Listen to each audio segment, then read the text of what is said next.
the glory days at the stick. From who's got it better than us to brick by brick. It's always the 49ers way, from offseason to game day. Yeah, we talk back. It's the 49ers Cutback.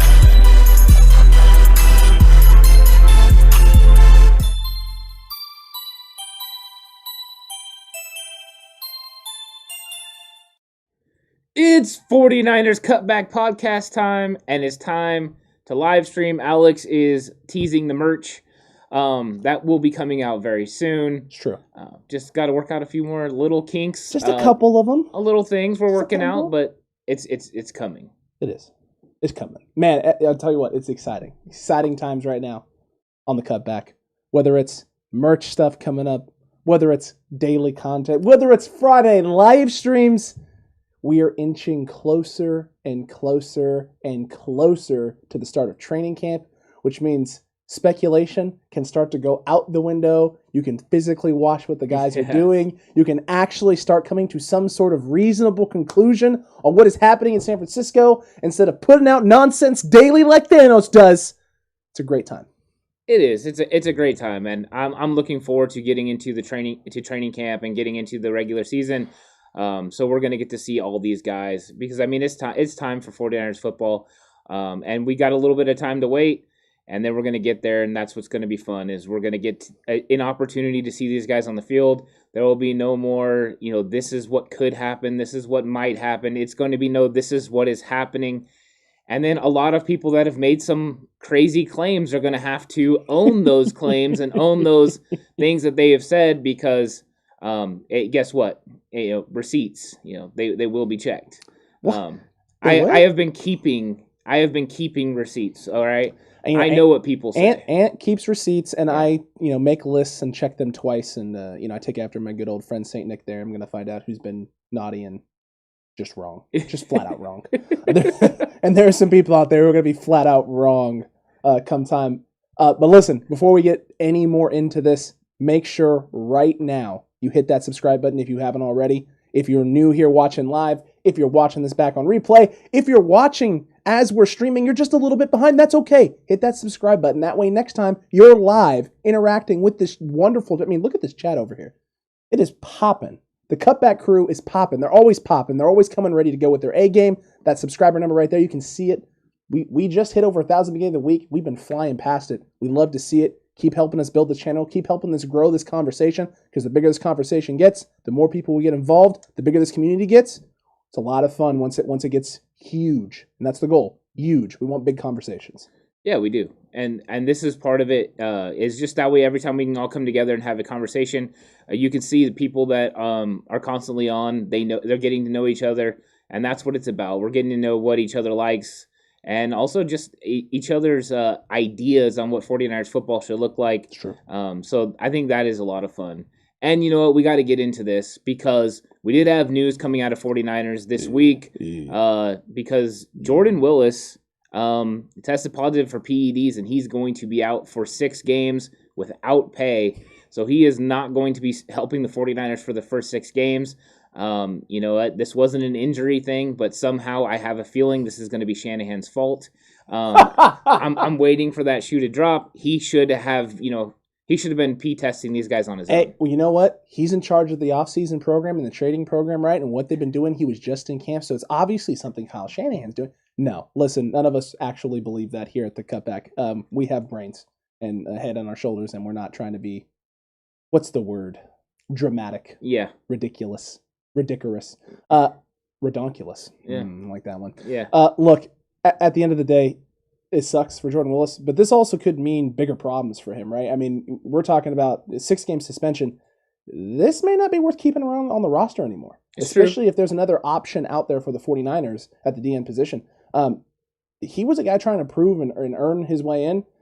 I'm wondering, do we know what he popped positive for? Had they stated? Just that it was PEDs. You're not going to get any more information out of it than that. The NFLPA definitely won't let there be any other information.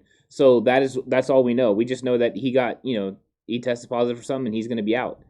But the 49ers do now have, a little bit of a depth issue at the edge rush. Because we don't know what D Ford, is actually going to do. I mean, we're hoping, we're hoping that he's going to be playing and he's going to be making an impact. But there are questions about him. So do the 49ers need to bring in somebody to play edge rusher? Yes.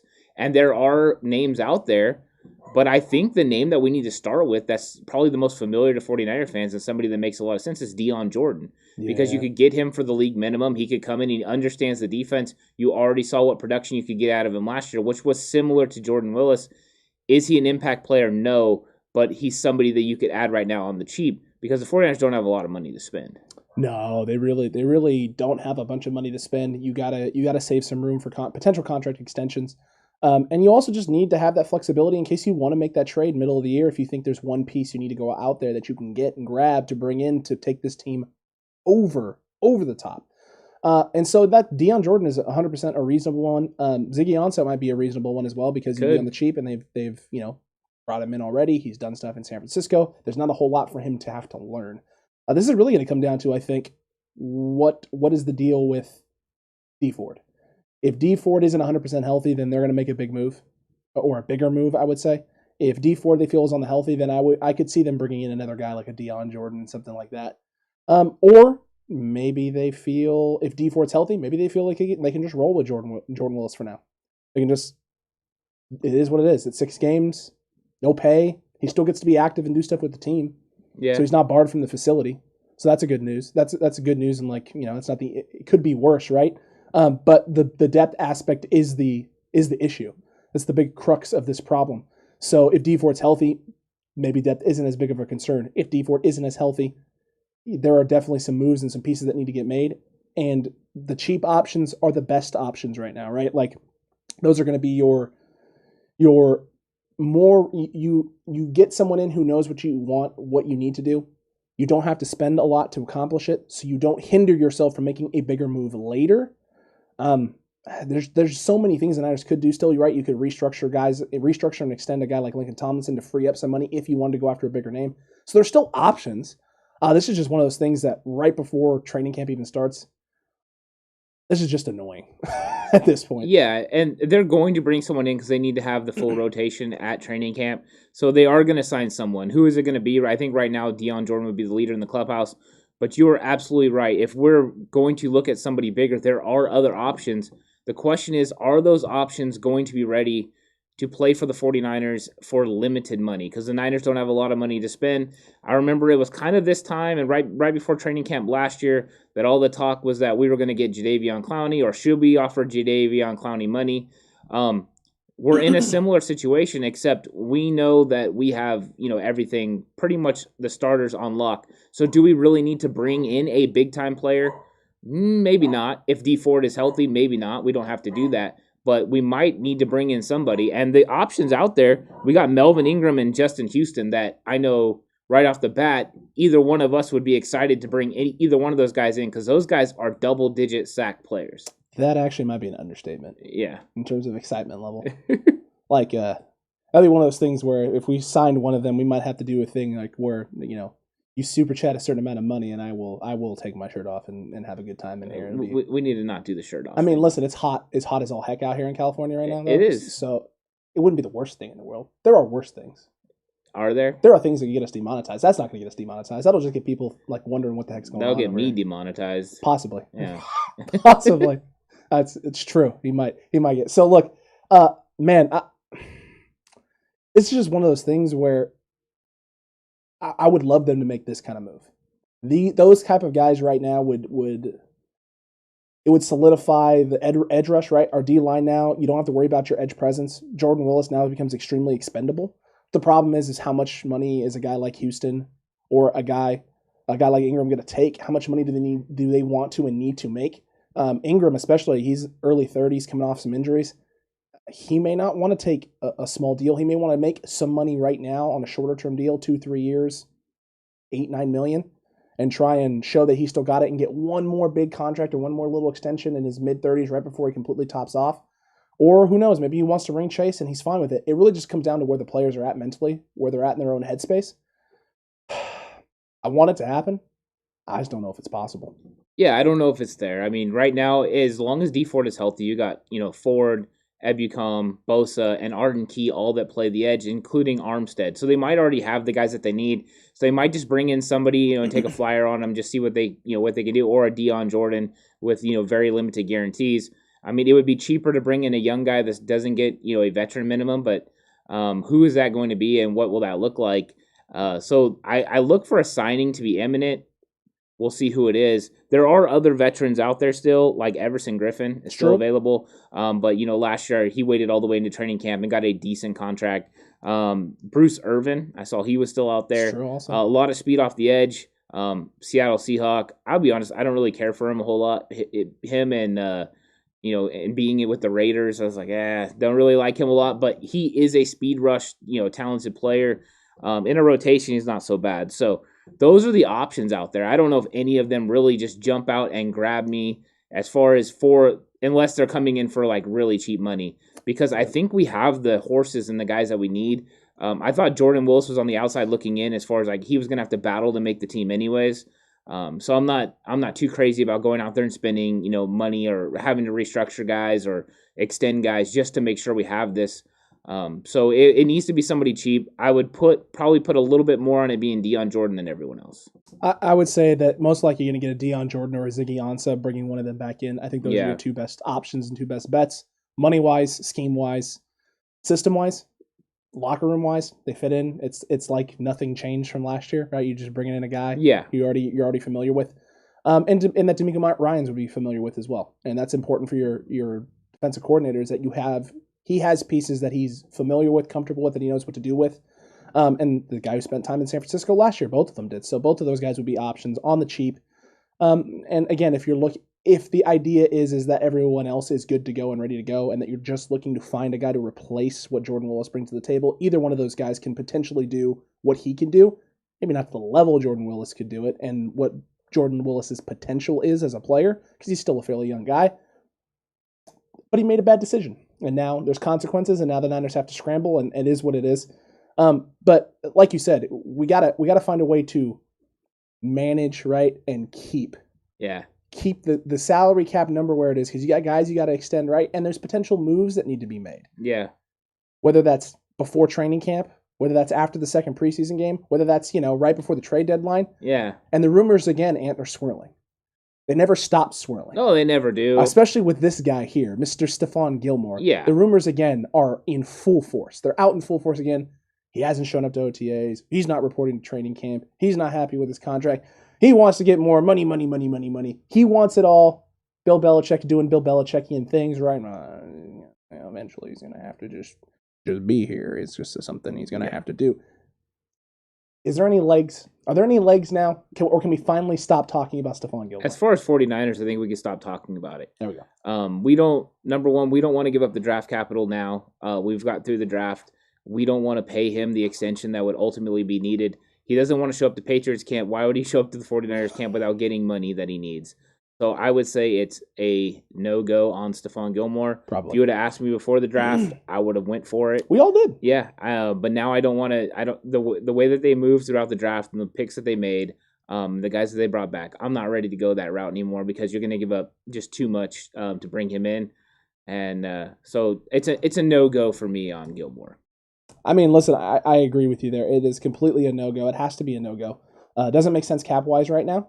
Now, granted, maybe if someone goes down, but that would be the only reason they're making a move, is if a corner goes down, Emmanuel Mosley goes down, Jason Verrett goes down, then I could see it, because you're going to have to try and make a move to secure that secondary.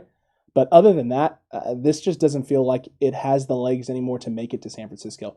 This might be a move that another team may make, maybe a team like the Browns, if they are close, but I don't see any way at all whatsoever that Bill Belichick pulls the trigger and trades Stephon Gilmore to the Browns, unless the Browns are finessed for like 2 first-round picks or something. If the Browns are desperate, then I could see Bill Belichick making the move. But this just feels like another team, some other team out there, maybe another team in the NFC West, maybe the Seahawks are going to give up more of their draft capital in order to bring a guy like Stephon Gilmore in to help their secondary out, because they're struggling.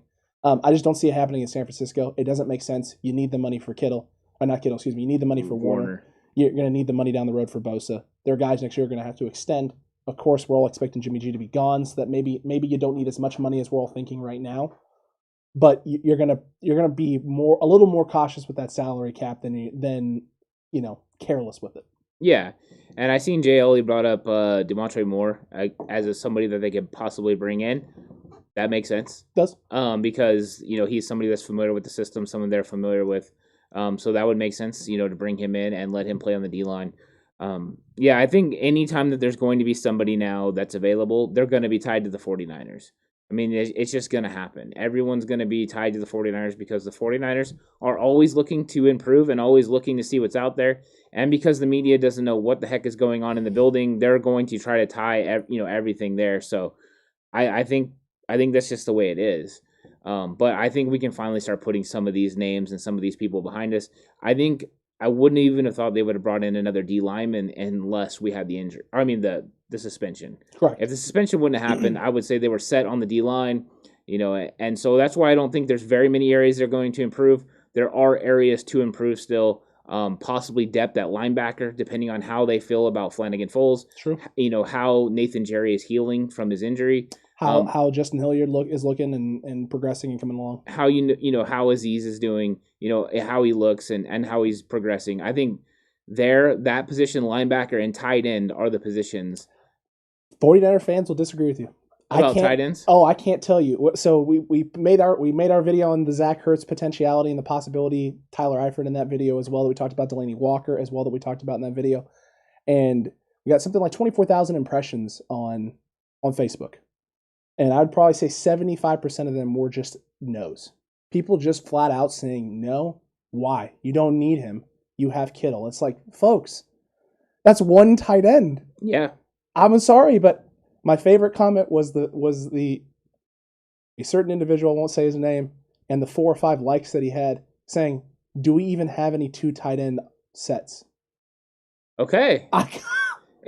Obviously someone that watches a lot of 49ers so football. Much 49ers football, especially in the red zone. I couldn't believe it. I was actually kind of mind blown that the person said it. Yeah. And then I was mind blown that there were like 5 or 6 likes. And I was like, guys, well, hold on a second. Can we pump the brakes here?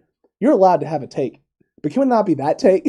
Can it not be that one? Because the 49ers brought in Jordan Reed specifically for those 2 tight end sets, specifically for that power slot situation. A guy like Zach Ertz totally makes sense for San Francisco in that type of role. Right. I mean, it's probably, I don't know if it's an upgrade over Jordan Reed, but it's at least the same thing. And we talked about that in that video. I'm kind of surprised by how many 49ers fans out there don't want to improve the tight end room. Mm-hmm. They don't want to improve it at all. Yeah. They're good with Ross Dwelley. They're good with Kittle. And they're good with Charlie Warner. Some of them are okay with Charlie Warner. Then they should watch more film. It kind of blows my mind because I'm not even that good.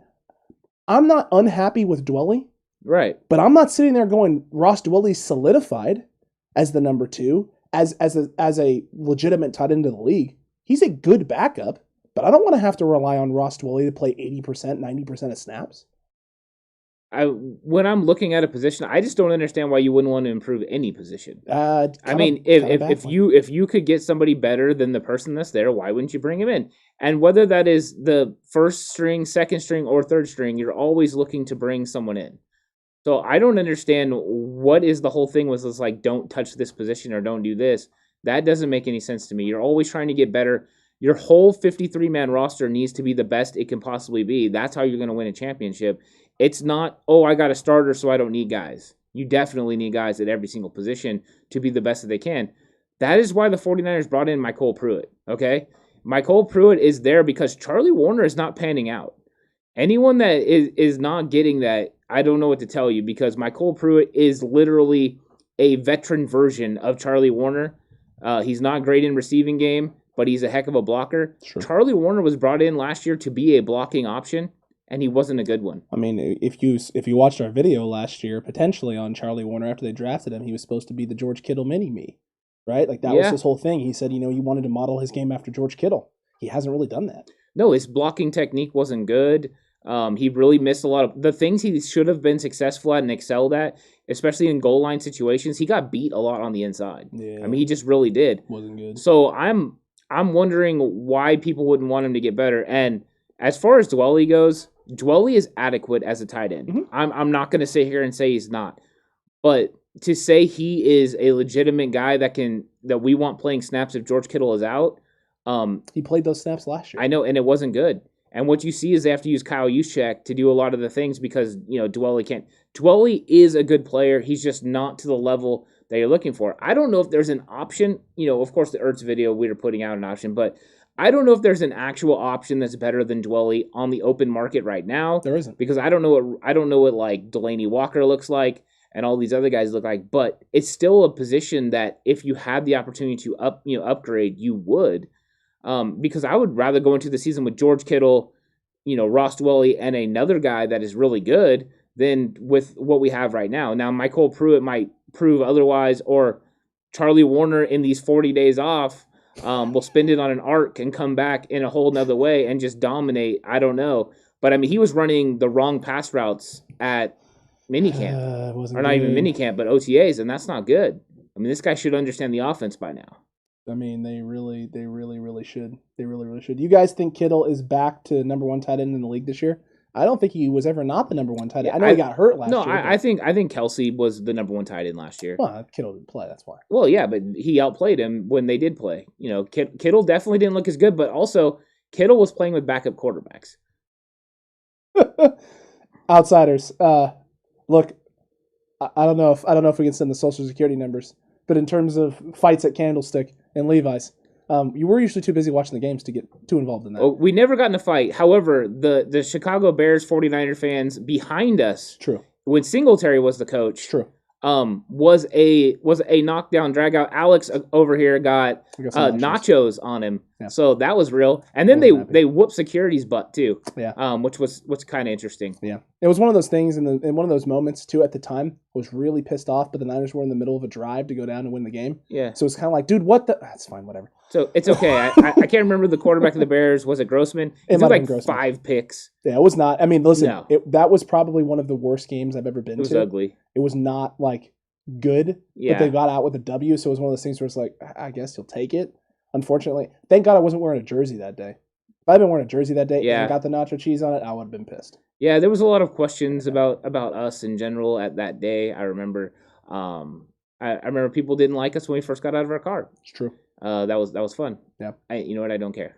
Yeah. I don't miss Candlestick parking at all. Oh, I don't miss the parking. I do miss the stadium. feel of the stadium. I miss the stadium. I don't miss the parking. The parking was atrocious. I love the stadium because you would be warm one moment and freezing the absolute next. True. Yeah. True. I did see Roy Boy bring up Vic Beasley. He was somebody we should have brought up. It's true. Because Vic Beasley, I mean, he's a guy you could probably get on the cheap. Absolutely could. And, he had a year where he had 15 and a half sacks, and then he fell off the last year he played for 2 teams, including the Raiders. Titans and Raiders, I believe. And he just, wasn't all that. But when he was with the Falcons, he was good. You would think Shanahan would be somewhat familiar with him. At least have an idea of, what he can do. He played in a similar system with Dan Quinn. So true. He's someone to look at. And he's done a fairly good job of being on the field, and maybe not staying healthy necessarily. You talked about the 15 and a half sacks in 2016. Mm-hmm. He had 8 in 2019. That was just a few years ago. Yeah. And then 2020 was really, really bad. Really, really bad with Tennessee and the Raiders. But I'm starting to. There's a trend popping up with Tennessee Titans edge rushers. There's a trend. They haven't done very well. They haven't done good. Well, whether it was Jadeveon Clowney that was there or Vic Beasley, they've struggled. Well, Vic Beasley, though, playing in Atlanta was playing in a different scheme than he was playing, over in Tennessee. They just run a different defensive scheme, and he probably didn't fit it as well. And then you went over to the Raiders, and let's be honest, they don't have much of a pass rush at all. So, I mean, he wasn't going to get any help there. He could definitely benefit the 49ers, especially on the cheap. I would actually enjoy that. I heard he was in shape, and he's ready to go, and he's trying to resurrect his career. Why not give him a whirl? At least bring him in for a tryout and see what's there. And maybe they will. Doesn't hurt. No, it doesn't. Because he's got a lot of speed off the edge. It really does. And we had someone brought up a little bit earlier. They had talked about Frank Gore. Bringing in Frank Gore and letting him get one more ride with San Francisco and, send him off into the sunset with a nice big old fat Super Bowl ring. Yeah. It just doesn't make sense, though, with this running back room as it's currently constituted and constituted. With the young guys that you have, the veteran presence you already have, you really don't need to add a Frank Gore. There's nothing he adds to that backfield. Well, and if you bring him in, who are you going to cut? Wayne Gallman, JaMychal Hasty, Elijah Mitchell? I mean, are all those guys gone so you can have a sentimental Frank Gore, win a championship? Some 49ers fans would say for For JaMychal Hasty, yes. I disagree completely. Because I think, are we getting 2012 Frank Gore? if it's 2012 Frank Gore, there's an argument to be made to... He's the starting running back. Yes, there's an argument to be made that you don't need Mostert. But even Colts Frank Gore, this is not even that. This isn't the 2015, 16 Frank Gore. It's true. I love Frank too, by the way. I mean, I love Frank. Oh, who doesn't love Frank? I have a Frank Gore jersey. I mean, he's one of the special players of all times in 49ers history, but I just don't see it, He's one of my all-time favorite 49ers running backs. Yeah. But that's because I was alive for his entire career. So. Roger Craig. I love Roger Craig. Listen, I got to see a little bit of Wendell Roger Tyler. Craig. I got to see a lot of Garrison Hurst. Yeah, and I like Garrison Hurst. I got to see a lot of Frank Gore. So you don't even know who Wendell Tyler is, do you? I know who it is, but I can't sit here and tell you that I've watched a bunch of Wendell Tyler film or know all of Wendell Tyler's stats off the top of my head because I don't. Well, then you missed out. I don't. I'm still a young soul at heart, Yeah. Oh my goodness gracious! Y'all are talking about pizza. Get it together, Megan. Get it together. What are you doing? Well, I mean, it all depends on what kind of pizza. Also true. But we were talking about tight ends a little bit. It's true, we were. And speaking of tight ends, this has got thrown out there. And since he went to Trey Lance's pro day, I'm gonna put this out into the realm because I actually saw this report. Oh my goodness. Is Jordan Matthews, who's been with the 49ers on 2 occasions, or maybe even more than that, might be more. Is working on playing tight end. He's put on 30 pounds and is now 245 pounds. And is looking to transition to tight end. Could the 49ers ultimately take a look at him? Would he be a camp body or somebody they could bring in to look at? He has familiarity with Trey Lance, right?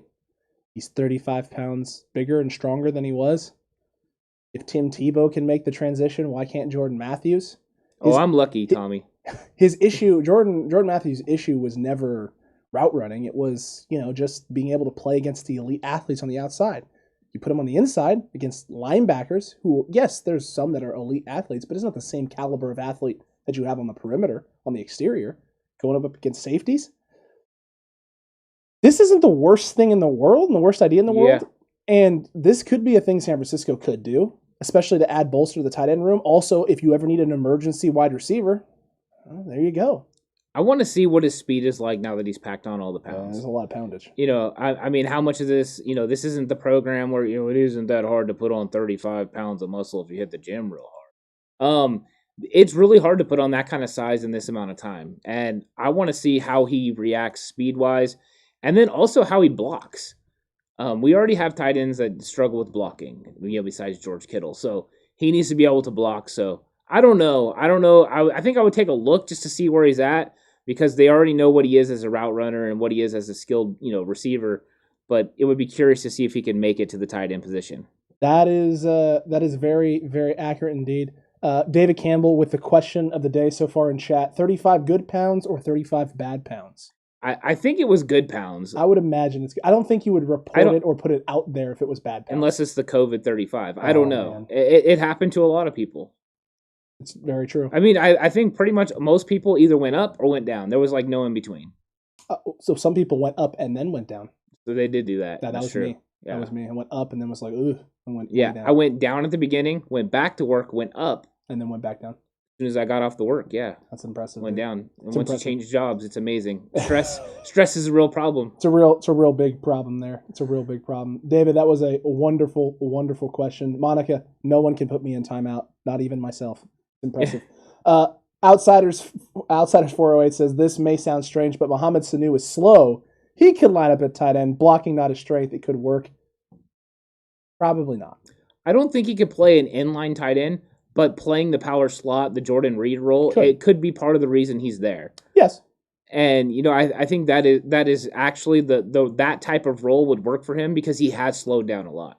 He's not a guy that's going to catch the ball and take it to the house now. He is a possession receiver. Accurate. At his finest. But they say he looked good at minicamp, and I'm curious what he looks like in training camp. He's now a full year removed from OTAs, I'm sorry. Yeah. He's now a full year removed from the Achilles injury. Mm-hmm. This is usually what happens. They have the Achilles injury. They recover, they get back, but they're not back to what they were. And then a year later is when they fully get that recovery. The recovery comes full circle. They get a little bit of their burst back, a little bit of their quickness, their speed, their comfort level, the health kind of comes back, and they coming back into form. This is what happened with Richard Sherman, right? His first year in San Francisco, he looked okay, You definitely could tell he wasn't there. It wasn't a full 100%. And then 2019 happened. And everyone was like, oh my God, Richardson, this is the greatest signing. I can't believe San Francisco did this. We got to steal, yada, yada, yada, yada, yada. And then 2020 happened, right? Because that's what's you're going to rise and fall after an Achilles injury right now, because it's the nature of the injury. That Achilles is your power. It's how you generate and create force in that lower half of your body. It's how you're able to drive in space, explode, push off your feet. Once you tear something like that, it throws everything off in that lower half. And anything on any given day could go wrong. Because if you're favoring that leg, you're doing something you shouldn't. It's one of those days where you wake up and it just doesn't feel right. You could end up doing something on the other side because you're overcompensating. Yeah, and Sherman was having problems with the calf and the ankle and all that stuff, and that's what happens when you have an Achilles injury. Because guess what? It's all connected. It's literally all connected. Yeah. It's not like a figurative thing. Your calf, both sides of your calf muscle literally connect down with a third tendon to form your Achilles. So Caleb just said Frank Gore could play tight end. Caleb, when are you sending us our thing, man? I'm waiting.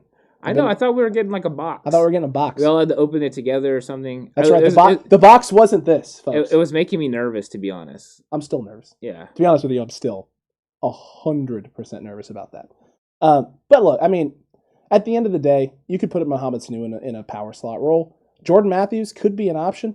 But the thing that's kind of crazy now is this is now two guys, right? This is now two guys this season that are now being talked about as being guys who played positions in the NFL a certain way. There's probably more than two. There's for sure three. There's for sure. Who's the third? Why am I blanking? Well, there's Kelvin Benjamin. That's right. Tim Tebow, and now Jordan Matthews. Hold on, though. But is Kelvin Benjamin actually converting? Because according to Booger McFarland, he was always a Popeye's biscuit away from being a tight end. Away from being a tight end. And do not slander this man who won the national championship with a catch in the fourth quarter against Auburn from Mr. Jameis Winston. I remember. Yeah. I watched that game because you literally said they were going to win the national championship that year, and I was just like, I don't think so. And they did it. They did. Kelvin Benjamin was a very solid receiver. I think he struggled going to Carolina. I don't think it worked out for him, but I think he's going to have some success down there or up there with New York. Sure. And him playing with a faster tight end alongside of him and Ingram makes sense. It does.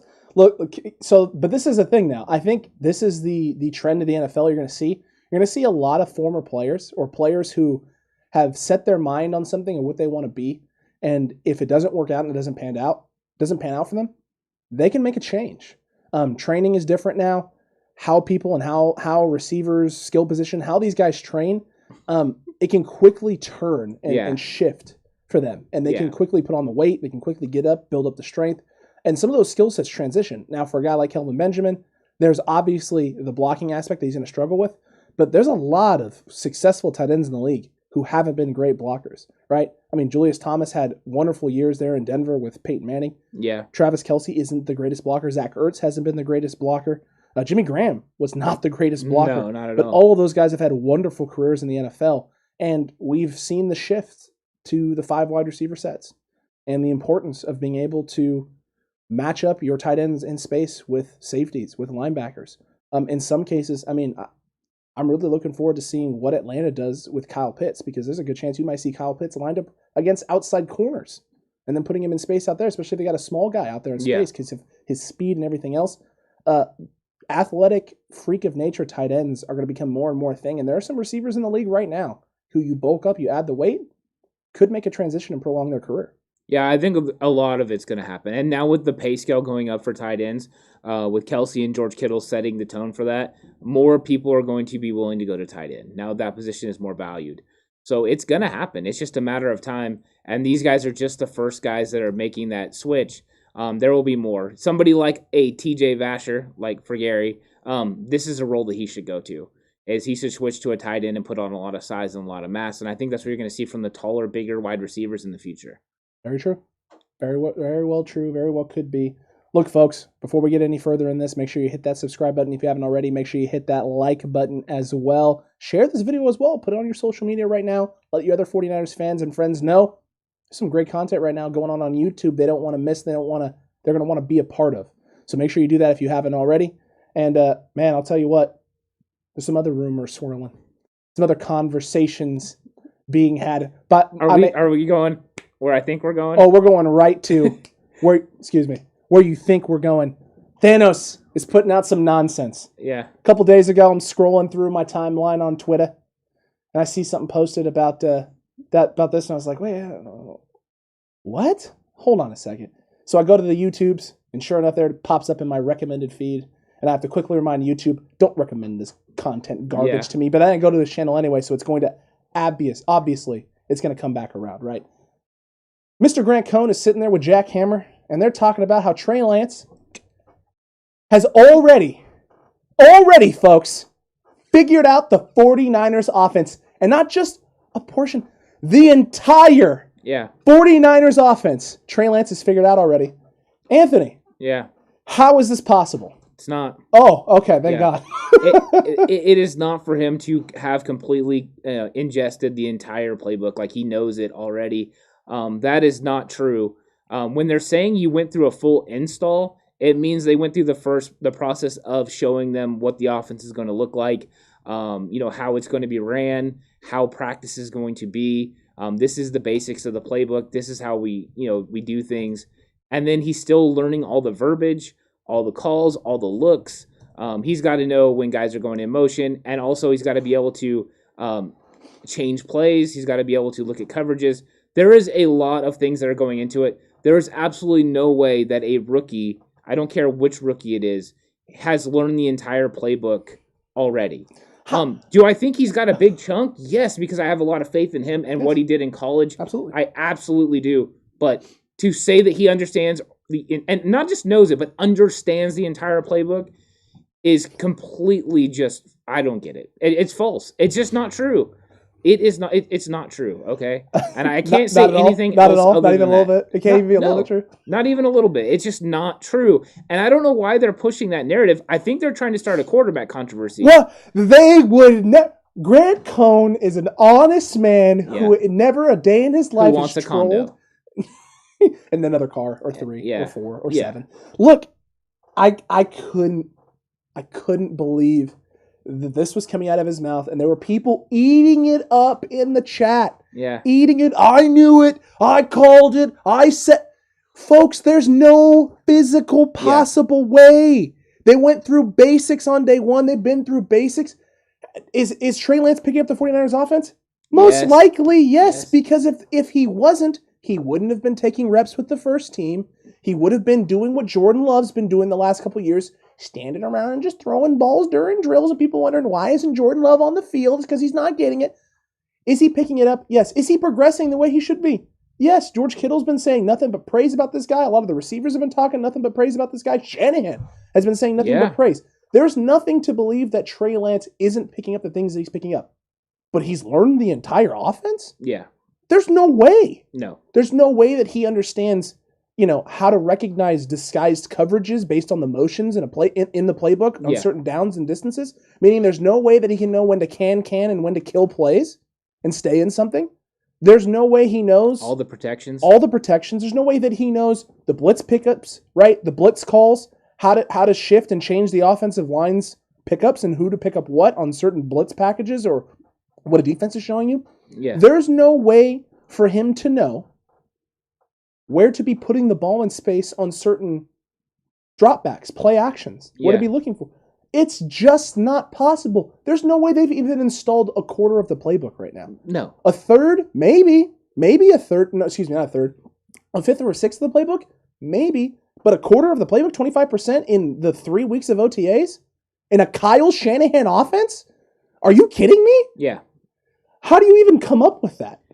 Well, it doesn't make sense. Number one, because Jimmy Garoppolo, who had been running NFL offense in New England for a long time, came in and he played for the 49ers for what? Half a season, or what, 5 games, I think, 6 games that he was with the 49ers. And he didn't pick up a fraction of the offense. That's what they said. They completely slimmed it down, watered it down so he could play. And now we're going to think that a guy who's not familiar with NFL offenses, protections, and everything is going to come in and know it all already. It's just not true. It's just not. And it's okay. Do I think Trey Lance is learning? Yes. I think he's probably doing a great job because I think he's going to be a good quarterback and I think he's got a great mind. But this stuff is just crazy to me, and it all sets up other conversations. That's what it's all about. That's why he's hitting the injury thing so hard. It sets up conversations. I will say this about Trey Lance. I think that our guy, Tyler, was completely right when we had him on from Football Unlocked, is he said, this isn't a competition because really what it is when will Trey Lance fully understand the offense and be able to run it at a high clip? When that happens, he will be the quarterback for the 49ers. That's why we don't believe it's going to be this year, because I don't think he can pick it up in time. And that's nothing on him. That is just because I've heard what Kyle Shanahan has said. I've heard what Mike McDaniels has said about picking up this offense, and it's not easy to do in a short-term period. Let's flash back to 2 years ago, right? Or 3 years ago now at this point, because 2018 roughly, the 2018 season. Let's flash back to that. The 2017 season. The Niners just made a trade for Jimmy Garoppolo. Mm-hmm. They brought him in. He had an entire week, right, to learn what he could learn from Shanahan. It still took an additional 5 weeks for him to see the field because he wasn't ready yet. And if there's one thing that we know about Shanahan, based on just that, he's not okay with watering down the playbook to put somebody in who isn't ready. He's not okay with it. Tyler brought this up and said that that's what he would do, right? Menting had brought that up during our interview with Football Unlocked. If you haven't watched that, go check that out after this. Wonderful. One of our favorite conversations that we've had. Super smart guy. Extremely smart. That channel is going to blow the frick up. It is. That guy's on top of it. He's all over it. That's going to be my new source for fantasy football, folks. If you're a big fantasy football fan, check out Football Unlocked. But he mentioned that. He said, if it was him, I'm fine with simply watering it down and putting him in, winning situations. Yeah. Calling things to put him in winning situations for him to be successful. Shanahan doesn't want to do that. He wants to put everybody in winning positions. Every potential matchup, every potential person. And that means having someone on the field who knows your system, knows your playbook, knows when to notice it, who has the matchup, who are we exploiting here on this play call, in this situation, when they're lined up in this personnel and we're in this personnel. These are the guys that we're targeting. This is how we're going to do it, et cetera, et cetera. He's not going to want to take that chance and water down the playbook for a young rookie quarterback with this window being as open as it is. He would rather give the guy a year, give the guy some time, and then make the move and make the switch when he's comfortable with the playbook in its entirety, or at least 80, 90% of it. Shanahan doesn't want to not have options. Right. If there's Secret Shanny doesn't want to go out there and be predictable. No. He wants to be secretive. He wants to be sneaky. He wants to plot and scheme. He wants to run the same play 8 times in 8 different ways in the first half of the game and then kill you in the second half on the first play of the third quarter. That's what Shanahan wants to do. That's what Shanahan is going to do. So, folks, just get comfortable. He doesn't know the system yet. No. Jimmy G is going to be the quarterback to start the year off. Whether or not Jimmy is the quarterback after the bye week, or we talked about with Tyler, right? What if Trey Lance 10, is 11. Ready 10, 11, and the Niners are rolling with Jimmy? I could still see Shanahan pulling the trigger. Like you said, that would take a lot of guts. And I see what longtime Niners fans said, about Matt Ryan. He's 100% right. The second year is when these players take off. And I think if we're patient with Trey Lance, that exact same thing is going to happen. In 2022, he's going to take off, and he's going to have a monster year. And the 49ers are going to be a very formidable team and probably the best team in the NFC for sure, offensively and defensively. So we just got to hold on.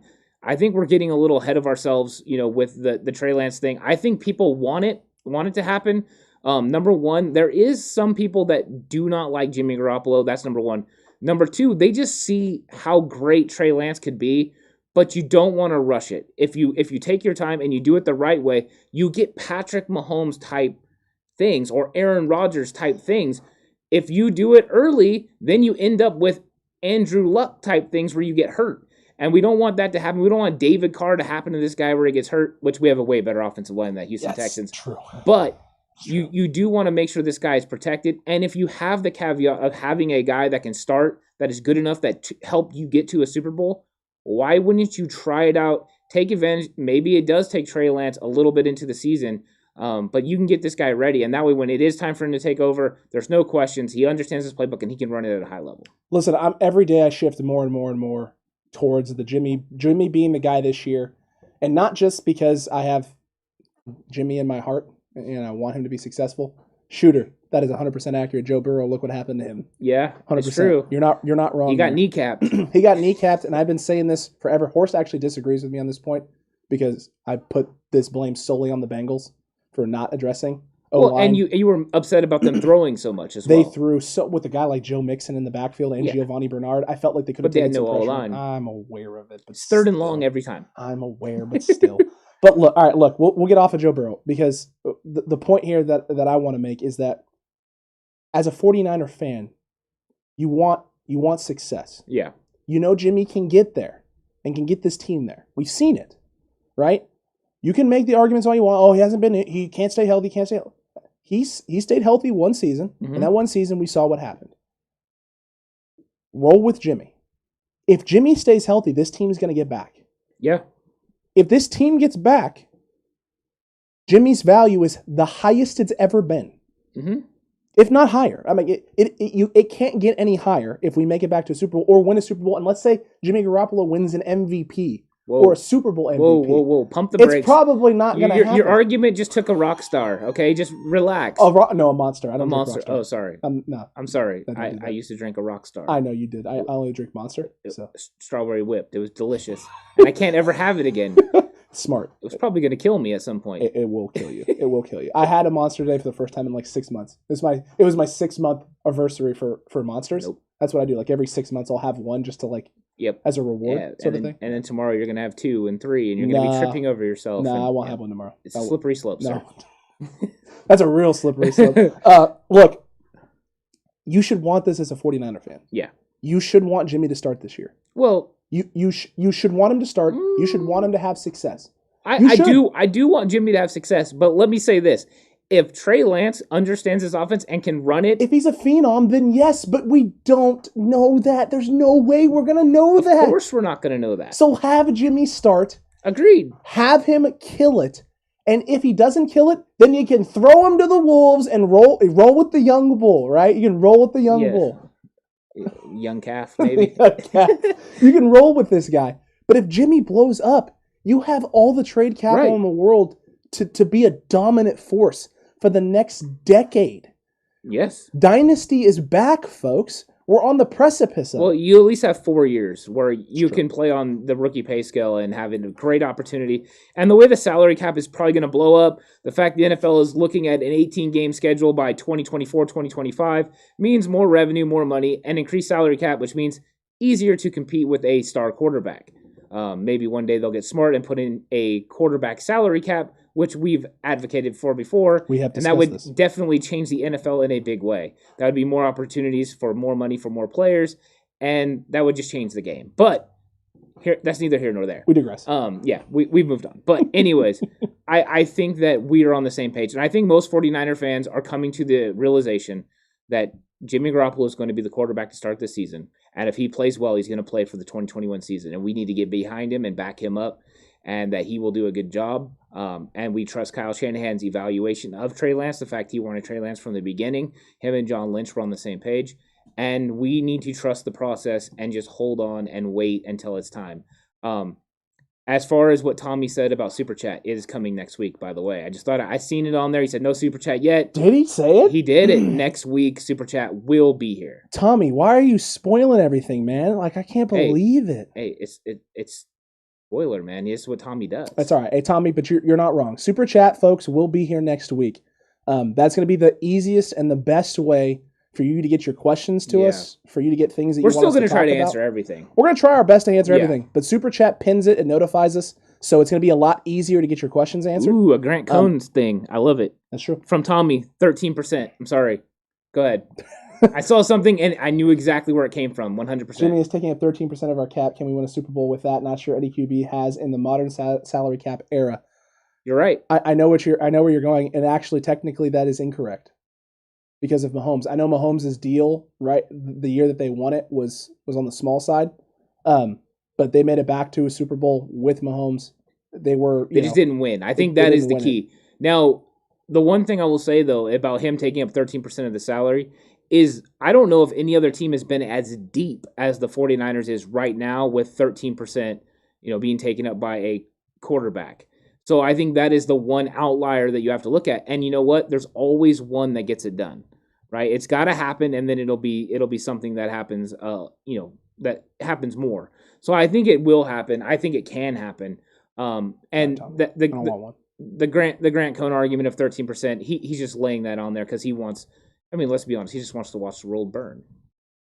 You mean to tell me he's the Joker and Thanos all at the same time? Maybe.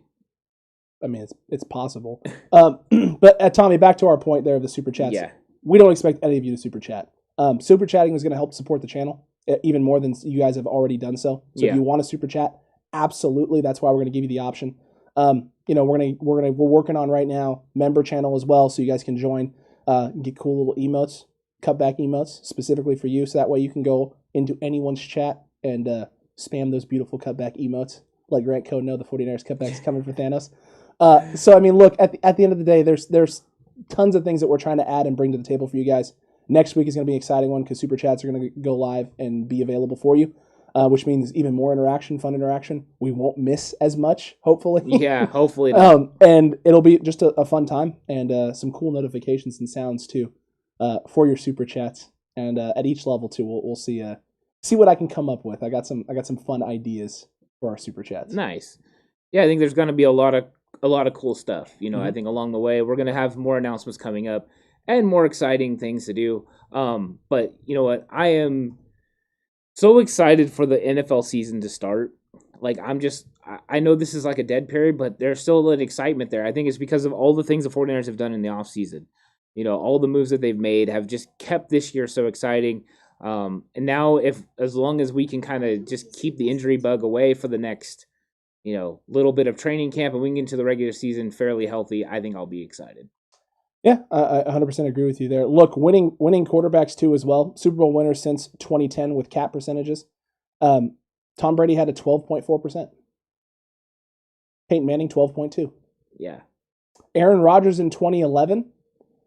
They don't actually have a percentage because it was an uncapped season, but I can tell you that number would have been fairly high. Yeah. In the 12s. And I think the highest percentage ever is 13%, if I'm not mistaken.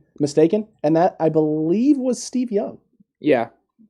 So there's been close to 15%. So by no means at all whatsoever is it an impossibility. And to your point, Ant, there hasn't been a team this stacked with a quarterback like that. I don't think so. This is a stacked freaking roster. It is, and that's why we're talking about them having that opportunity. I see Monica saying she wants the merch. Yeah, you know what? I'm on the final bit of getting the merch together.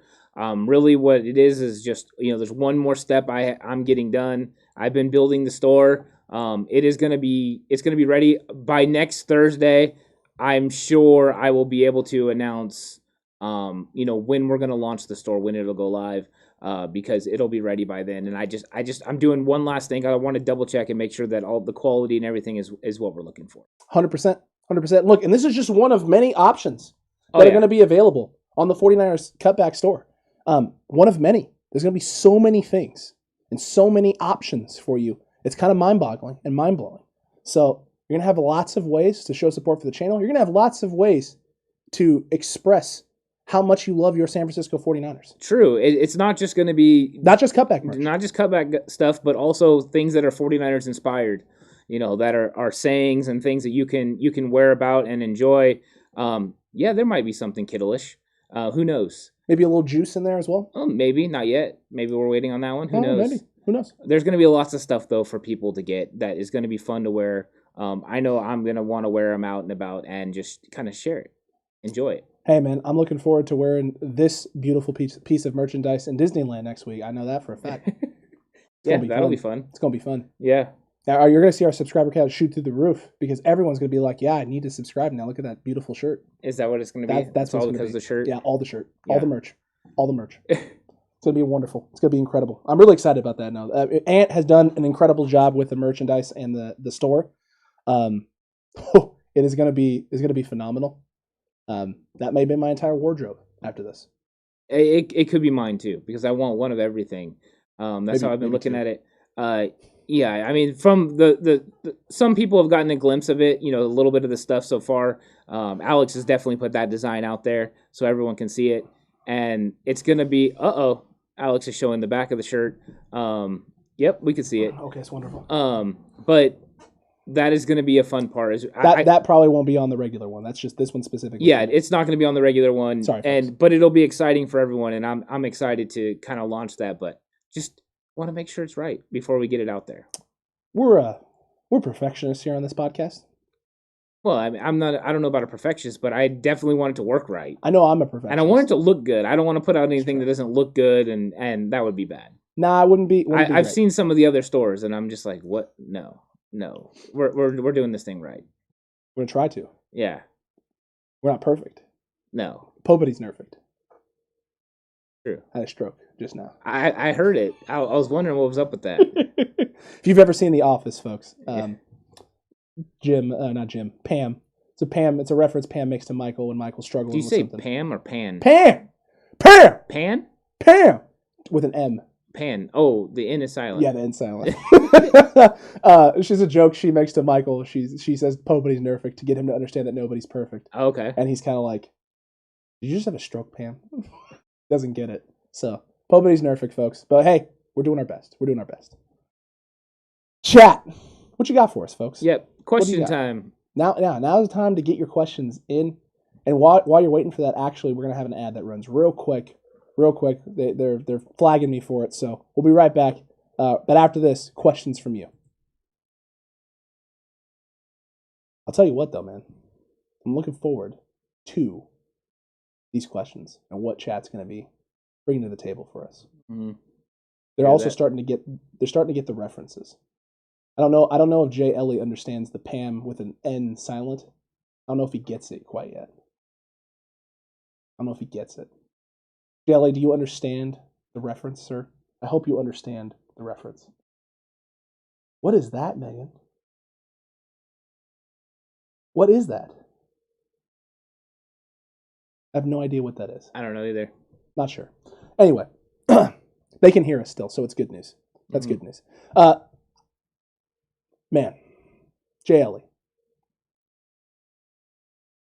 Step Brothers, my guy. It was Step Brothers, the Pan. Oh, okay. Well, no ad was inserted, says Megan, so it is what it is. Yeah, it didn't go. Thanks, YouTube. Yeah. Look, what do you got for us, chat? It is a movie quote. You are correct. What do you got for us, chat? Any questions that you want answered? Anything that you're excited about? Anything that you're nervous about? I know some of you guys laid some stuff down. You laid some stuff. Oh, it's a guy lifting weights. There you go. It is Step Brothers, Jay Ellie. Yeah, he's on it. I'm proud of you. Good job. He's all over it. It's the asbestos, you know? It's the asbestos. No ad on the TV. No worries, Gary. It is what it is. They were flagging me to do one, and I clicked the button, so maybe it'll be on the replay for everybody else. So everyone else on the replay, you're welcome. Could be. Yeah. We'll see. We got a glimpse of the weights in the Julio short. A little bit. You did. You got a glimpse of the weights. Not too much. I wasn't trying to brag or anything like that, but it is what it is.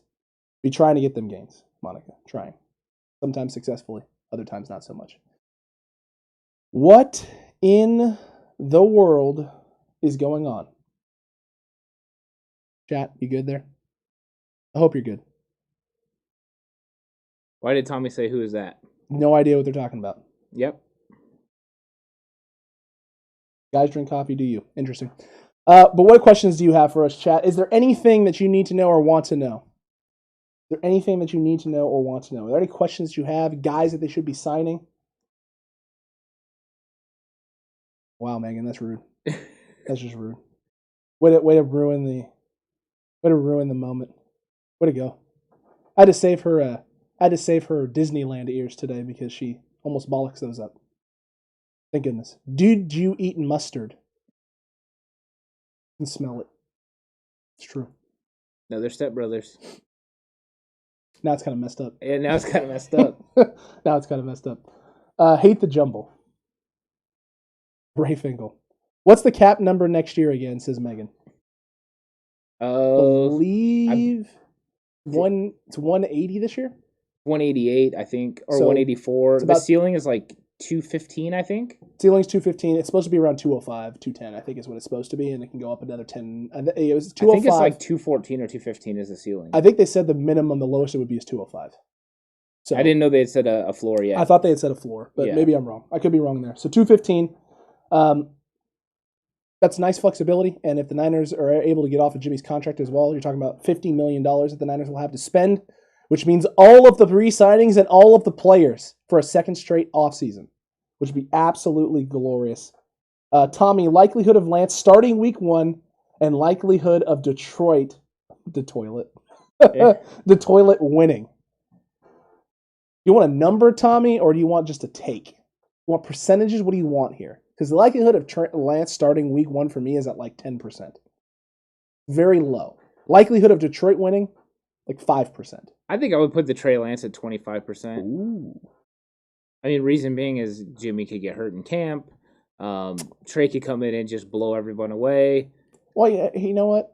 We should totally ask Grant about this because since all these players are getting hurt at camp and practices, he made his big list, right, of players getting injured at practices, and of those people on that list, there was 3 that were very, very important, and the rest of them were guys I'd never heard of. Mm-hmm.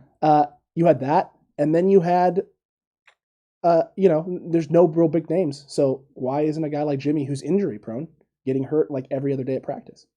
Yeah, that's a good question. He only gets hurt in games, so that is interesting. It's almost as like game speed stuff has a bigger impact on players than usually in practice. Yeah. Other than who was the Niner who got a concussion in walkthroughs? Was it Tom Compton last year? It was Tom Compton. How do you do that, Mr. Compton? It happens. I don't know how. Concussion in walkthroughs. I had a kid in practice get hurt, got a concussion. He was a quarterback, and he turned the wrong way and ran into a running back, and boom, concussion. Dang. Yeah, it happens. It's not good. It's not. It's not good at all. Stuff happens, You hate man. to see it, man. Do they grind their own? I don't know. Gary, come on, Gary. How do you guys feel about the NFL players' vaccination policy? Do you think it should be mandated for players or still by choice? It is what it is. Every team's going to do what they want to do.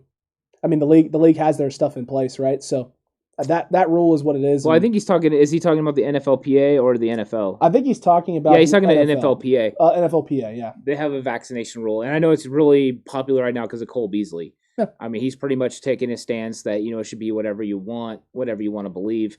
This one I haven't really thought a lot about. No. To be honest with you, I don't know exactly what to think about it. I know that they're pushing for this to be, a certain level, certain threshold, and then no one has to wear masks, no one has to do that thing. I think players and coaches overall, the vast majority of them wanted to go back to normal. I think and every coach and every place is going to be different. Some people are going to want to do whatever is necessary to get back to normal, and some are going to want to just kibosh this completely and just get back to normal because it is what it is, and whoever's going to do is going to do it. Well, the thing is that if you don't wear a mask and you're not if you're not vaccinated, you are all the protocols from last year. Yep. You're still doing them. Daily tests and all that. Daily tests, can't sit in the cafeteria, eat lunch with teammates. You can't even have full team meetings. Can't have full team meetings and things of that nature. Yeah, so I mean, there is a definite incentive to get the vaccination and do that. 100%. Yeah, but I haven't formulated an opinion on it. I think I would have to look at the entire rule and read it out before I formulated an opinion. Well, and not just that, it's just gonna be hard, right? Because you have certain places and certain teams that are gonna go all in with that. Yeah. And you have some places that won't, which now leads to the argument of a competitive advantage in certain places. So how do you really enforce that? It's just gonna be tough. And yeah, like you said, I haven't really given it a lot of thought. Been more focused on this roster and depth, and now with this Jordan Willis situation.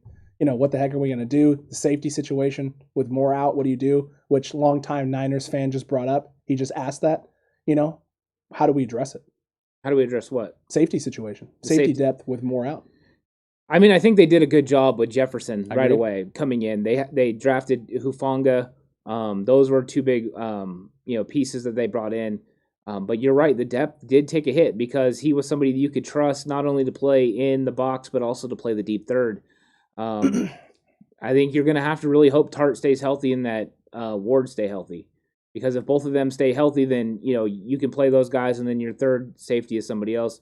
But I think Jefferson now has a really good shot to make this team. Other than that, I think Hufanga makes it too, but those guys right there will definitely insulate the team. And they've been taking a look and trying to figure out the safety position for a while. That was one they were always trying to improve. They currently have 7 safeties on the roster. So they've done a good job of trying to make sure that is one spot that they're safe at. True. Frank Gore can play safety. Caleb, stop playing Madden. He's moving them all around. Stop This is like when playing. I used to play Madden tournaments and they used to move Randy Moss to safety. Yep. It was all great until I trucked him in the open field. It's true. Tyrann Mathieu, if you play him now at linebacker in Madden, it's kind of OP. He's stupid fast and his hits strong. It's kind of ridiculous, actually. He said he could play linebacker. He said he could. The honey badger can do it all, right? Yep. Gary asked, how much preseason time will Jimmy get? I think it'll be limited. I don't think it's going to be that much at all, especially with the only 3 games. I think that they'll be evaluating Trey Lance, but especially evaluating for the third. Sudfeld and Rosen and Sudfeld and Rosen. That's who it's going to come down to. Those two. So you mean Sudfeld? Maybe. I think those are who they're going to look at. So I think you'll see Jimmy in a series or 2 in the first game, and then the second game will be the dress rehearsal, and you'll probably see him for a quarter. And then after that, that'll be it. I don't think you'll see Jimmy even suit up for the third game. I mean, that's fair. I think that's probably the situation you're going to end up with is Jimmy playing. If he's going to play at all, it's going to be in that second game for a little bit. Nothing really in the third game. The first game, maybe a drive, maybe 2. And you're going to see a heavy dose of Trey Lance. I think Trey Lance is going to get probably 2 quarters of work in that first game, maybe even 3 or a portion of a third, 2.5. I think in that second game, you're going to see Trey Lance get about a quarter and a half. And then in that third game, they may give Trey Lance that first half and then let the other 2 battle out, or maybe a quarter. It depends on what he shows in the first 2 games. I think in the third game, Trey gets about a quarter, and then they kind of split the difference between Sudfeld and Rosen. And let him figure it out, and who's going to be number 3. I think so. That's fair. I think it will. That's fair. And back to what we had talked about earlier and what longtime Niner fan had brought up about safety. I agree with you 100% on that. I think the Tony Jefferson signing was fantastic. I think it was phenomenal. I think it was everything the 49ers needed to do. I know every 49ers fan is doing their typical, prototypical thing when it comes to 49ers signing guys who have injuries and injury history, especially after last season. Oh, that's great. We just added another guy who's never going to play. Everyone's doing that. Everyone's going to the automatic Debbie Downer. Folks, we got to get ourselves out of this rut that we're in with injuries. Just because a guy was injured last year doesn't mean he's going to get injured this year. Doesn't necessarily correlate or translate. Sometimes it happens, yes. But look what happened with Jason Verrett. Jason Verrett was a guy who couldn't stay healthy for years. Yeah. And had an amazing season last year and is primed for a huge season this year. Just because it has happened doesn't mean that's that's necessarily the case. It's not always the truth. When I was taking philosophy classes, I was a philosophizer in college for a little bit. Philosophizer. I was a philosophizer. They had a theory about how just because the sun rises every day doesn't mean the sun is always going to rise. You don't know it's going to rise until it goes up. Because at any point in time, rotational, gravitational pull, how the Earth rotates, that could change. Earth could go flying off into space, and you never see the sun again. And we die. And we all die. That is the end-all, be-all. Like, that would be the worst thing that had happened, but possible. It's entirely possible. It could happen at any moment. No. It could happen. No. It could happen. Who's your professor? He was a philosophizer, too. Not a good one. Well, it didn't say it was likely. I'm just saying it could happen. Look, Frank Gork, I just read that again. Caleb, I can't believe you just said that. I cannot believe you just said that. Gary is right, though. We can discuss Rosen at the end, and we always do. Tommy, you think I ought to swear? Probably not. Preferably. I don't want to have to put you in timeout. They need Jimmy to make it to week 1, so they won't play much in the preseason. We agree. Fogey says Uncle Sherm could play safety. He 100% could. Yeah, he definitely could. Oh, maybe we got a video coming out on that. We might have something coming up about that. I don't know. So, yeah, longtime 49ers fan, Niner fan, if you haven't subscribed already, maybe you should subscribe so you can watch that video specifically about whether or not Richard Sherman could be a safety kind of DB hybrid for the 49ers, and maybe it makes sense now because Tavares Moore's out and hurt. Could. Who knows? It's great content. Maybe you should be a part of this. You should click the subscribe button and the like button and the notification bell. Yeah, he left a nice comment. He did. Yeah, so we had a great comment from him today on one of the other videos. It was. It's a good man. Good dude. We really appreciate it. Look, Monica had brought up the CBS article, and she had talked about they had named one breakout player from each conference. Mm-hmm. CBS Sports did. So I pulled up the article. Figured we'd go through it. Okay. Talk about it a little bit. Some extra content, right? Some good stuff, some analysis, and we could talk about Brandon Ayuk being the guy in the NFC West, and why they thought that. So in the AFC East, they had Tremaine Edmonds, linebacker from Buffalo. Okay. Solid pick. I didn't realize he was not a breakout guy already, though. I thought he was pretty solid. NFC East was Logan Thomas, tight end from Washington. Okay. AFC North, Alex Highsmith, linebacker from Pittsburgh. NFC North, Irv Smith Jr., tight end of Minnesota. Okay. It's bold. AFC South was Michael Pittman. Solid choice. NFC South, Jameis Winston. AFC West was McCole Hardman. Solid pick there. And in the NFC West, Brandon Ayuk. Kyle Shanahan knows his receivers, and he took this kid as high as he did for a reason. With a little better health and better luck than a year ago, we could be looking at a burgeoning superstar. There's no reason not to envision him as the true number one wideout. Shanahan will use motions and creativity and bunch formations to get him isolated out in space, various quadrants of the field. They said quadrants. That's cute. Quadrants of the field, and there is major home run potential with him in this offense, particularly if Kittle and Samuel can stay healthy to create even more matchups downfield. We could see plenty of yak and plenty of deep balls for Ayuk. Getting Trey Lance in the mix could also help help further create opportunities for Ayuk to shine off bootlegs and RPOs. Yeah. Solid take. I think that they're onto something there. He definitely could be a breakout player. The one thing you have to look at, though, is we're going to get a healthy George Kittle, a healthy Deebo Samuel, and please God, a healthy Jalen Hurd. Mm-hmm. And when that happens, with the increased reps and carries that Trey Sermon is going to get, there's not going to be as many opportunities for Brandon Ayuk. So I think Brandon Ayuk is going to make plays and he's going to have opportunities, but I don't think it's going to be to the level that some people are thinking. Because when he had his big games last year, they were when he was missing George Kittle and Deebo Samuel. So he was the main option. He's going to have, great plays and big-time plays, but I think it is going to be spread out amongst all the weapons. True. I think too, the big thing here is the recognition finally that Brandon Ayuk is potentially the Niners' actual true number one wide receiver. Because this is something I've felt since probably the end of last year, is that he's the true one. Deebo Samuel is your hybrid guy. He's your 2, but he's your 2, he's like your 1B, right? He can be a running back threat. He can be a running option. He can be a flats guy. You can get him over the middle in space. You can take shots with him downfield too. He's got the speed, but that's not going to be the best part of his game as a player. And then you got Kittle who can really do it all for you, right? We've seen them run reverses with Kittle. We've seen Kittle catch short passes and take them long amounts of yards and completely destroy any hope the Saints have of winning a football game. You've seen Kittle make incredible catches downfield and take shots because Nick Mullins underthrows him by 10 yards. I mean, Kittle can literally do anything on the field that you need him to do. So you add in Ayuk, who can potentially do the same things. And I mean, not the physicality, but the athleticism, the deep ball, stretching a defense. Shout out to Kai Kimmy there, new subscriber. We really appreciate that. All of those things that Brandon Ayuk can add to the table with Kittle in the mix, with Deebo Samuel in the mix. The Yak Bros are about to be a thing in San Francisco. It is a thing. I mean, it already is a thing, but nobody, outside of 49ers fans, people don't realize it yet. Yeah, and this brings me to a topic that I've been wanting to get into, is some of the stuff that's been going on Twitter. They've been kind of going after Deebo Samuel being a gadget player. That's insane. That Deebo Samuel is a gadget player and that, that's the way that they use him, and he's not a legit receiver because of what he does. And let me say this, Deebo Samuel is not a gadget player. He's an absolute weapon. The 49ers don't just draft receivers, they draft weapons. And you get these guys out there and you use them in all different kinds of ways, and that makes it even harder than stopping a plain receiver. Even Brandon Ayuk, even though he is, great receiver skills, the dude's a weapon. We've seen him score his first touchdown in the NFL, on a reverse. He got around the outside and made a nice run, read the lane and got upfield. It was nice. This guy can do so much, but I don't like the gadget thing that they're putting on Deebo. Because in 2019, Deebo caught the ball over the middle, ran for touchdowns.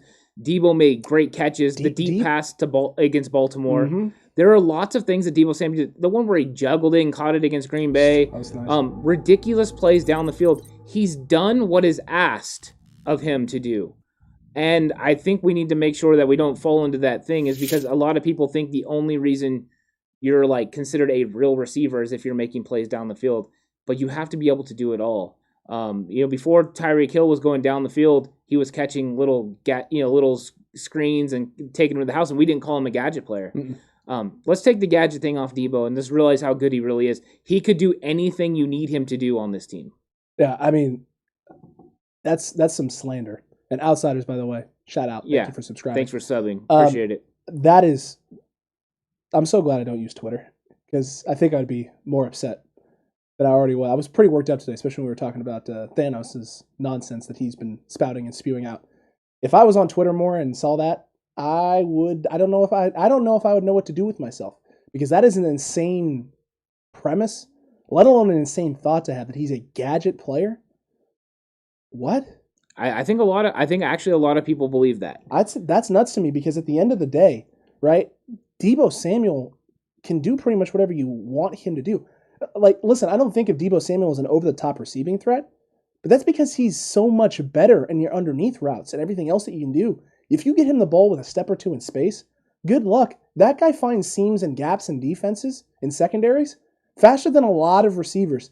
It's not Jerry Rice-esque, but it gives me Jerry Rice vibes, watching him catch slants in space.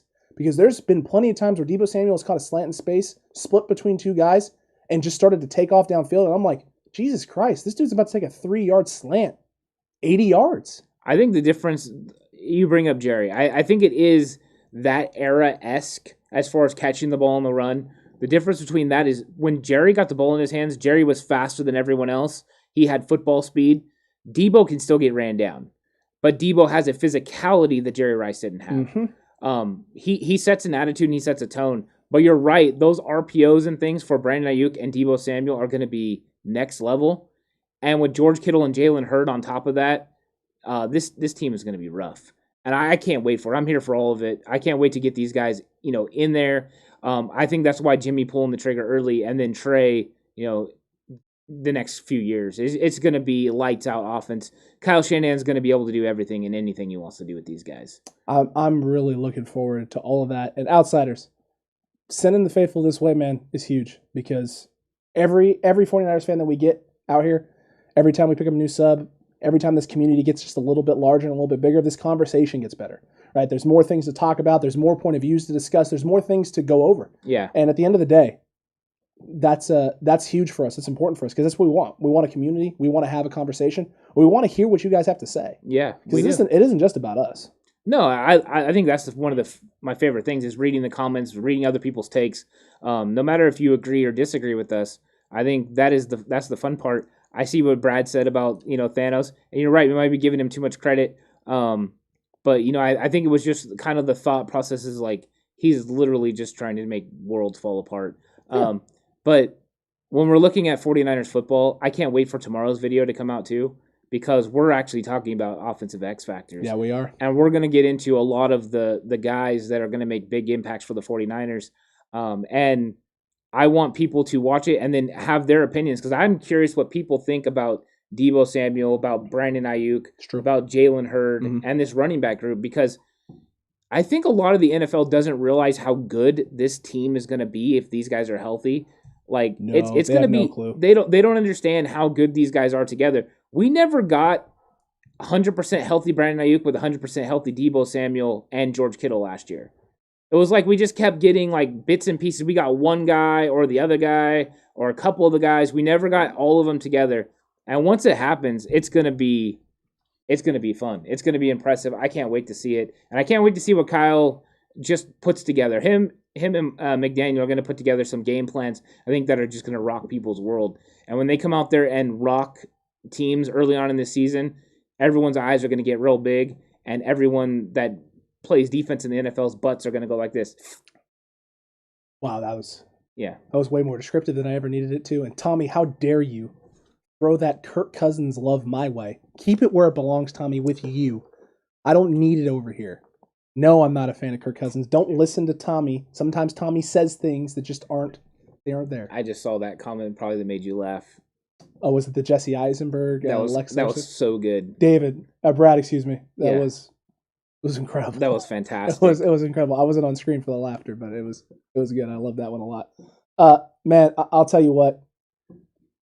This team and people outside. There are some. The knowledgeable football fan, Tyler talked about it, right? Tyler of Football Unlocked talked about how talented this team is. Mm-hmm.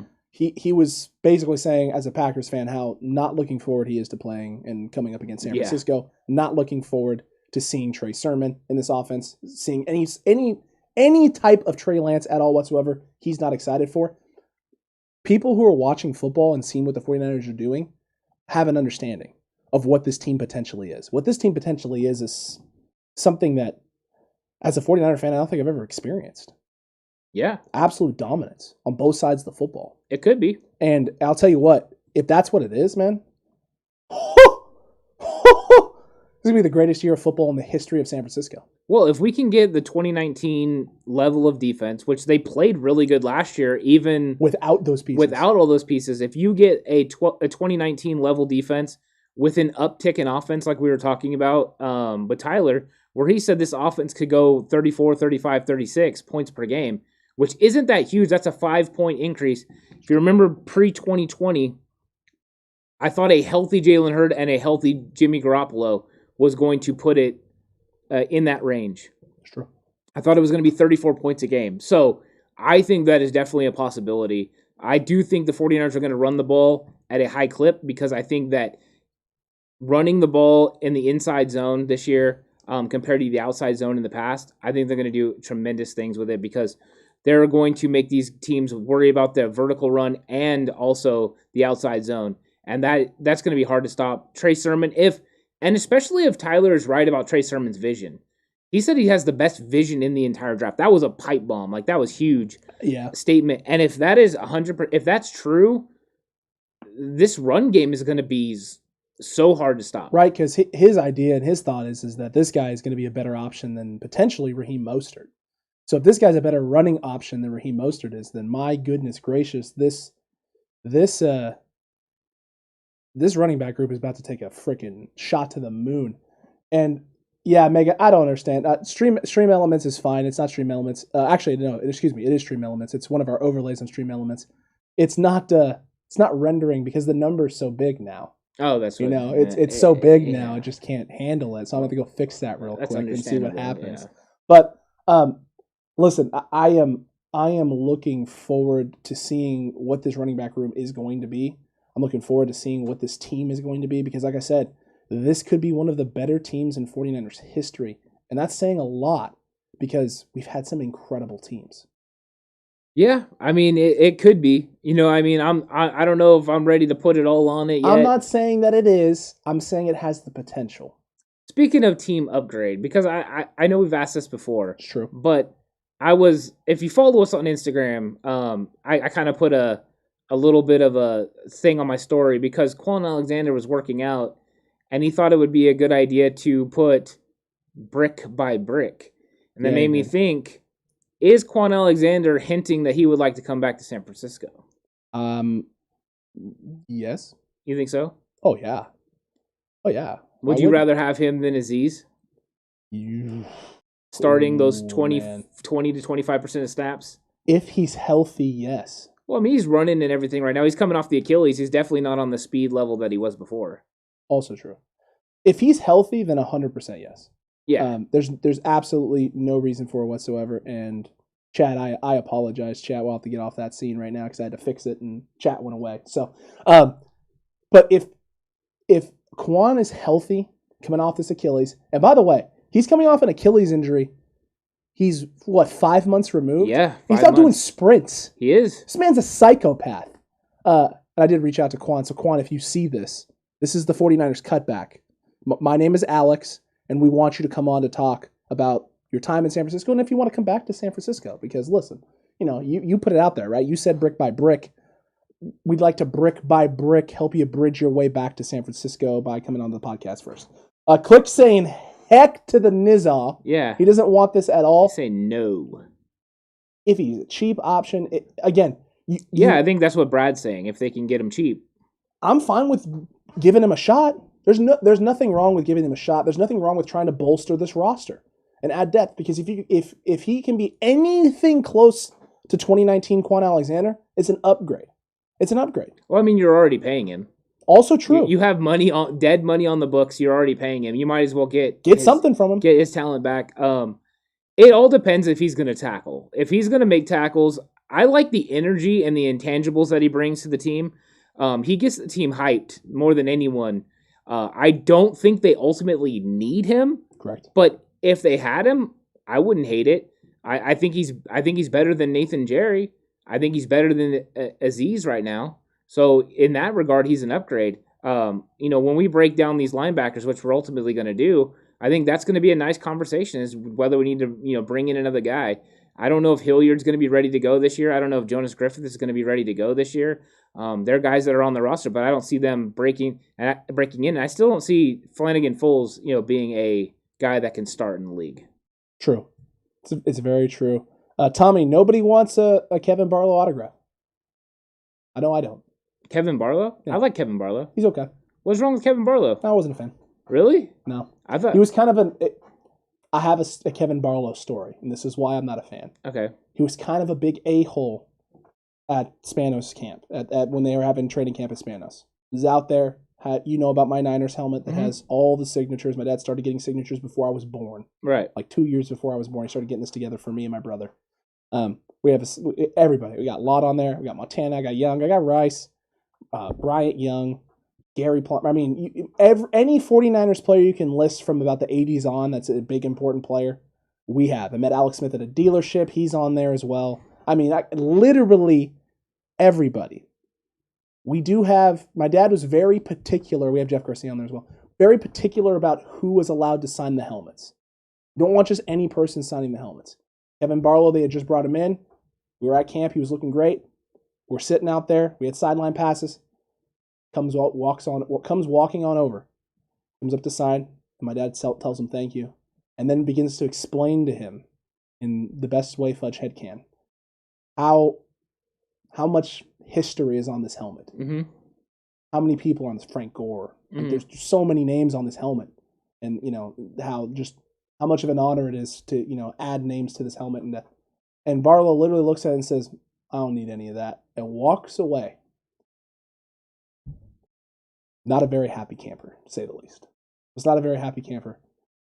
Fudgehead was very anti-Kevin Barlow from that day forward, understandably so. Should have just let him sign it.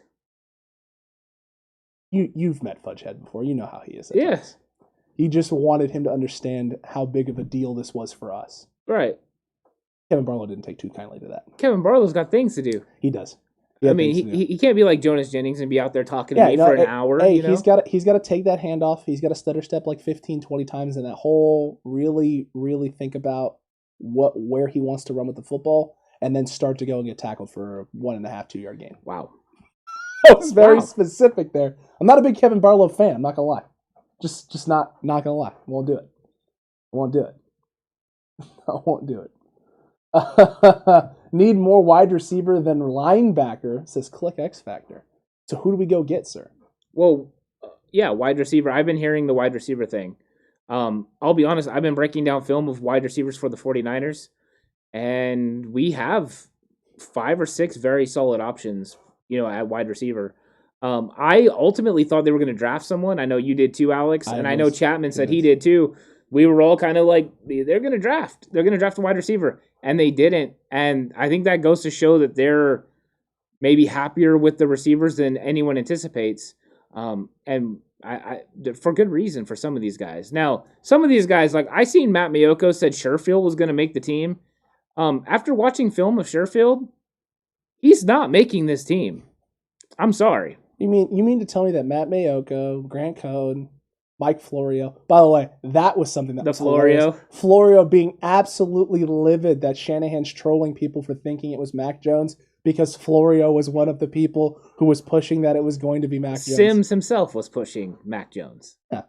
And Florio and Sims are, together. So and Florio Sims is a buddy. Florio knows what he's doing. He's pressing buttons. He's doing what he needs to do to get people interested in his, in his show right now during the dead period. He 100% knows what's going on. I would hope so. I would hope so. Florio's always like that. I just found that funny that there are people who are actually upset that Shanahan was trolling. What did you expect Secret Shanny to do? Just come out and tell you out and out? You know what's funny? Outsider says that about bringing back Reuben Foster and stuff.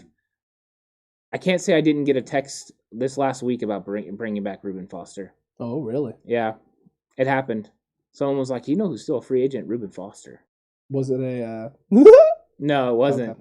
No, he would have never brought somebody back like that. Also true.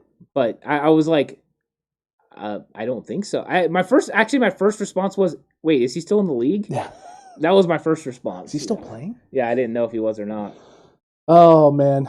No, probably not. That's just depressing. I don't want to see Reuben Foster anywhere in San Francisco. It's too hard. How many rush yards week 1? I seen Tommy asked. Tommy, you want us to get bold already? Wow, that's bold before we even get to week 1? You want it, Tommy? I'll give it to you. I'll give it to you right now. Uh-oh. This is going to be crazy. I can already feel it. It won't be that crazy. 235 yards. Whew! That's pretty crazy, man. 235 yards from Raheem Mostert, including second play from scrimmage. Outside stretch. Gonna hit it. Take it. House. Probably about 65 yards. That is huge. I think we're going to get probably in the 160 to 180 range. That's what I think we're going to get. Okay.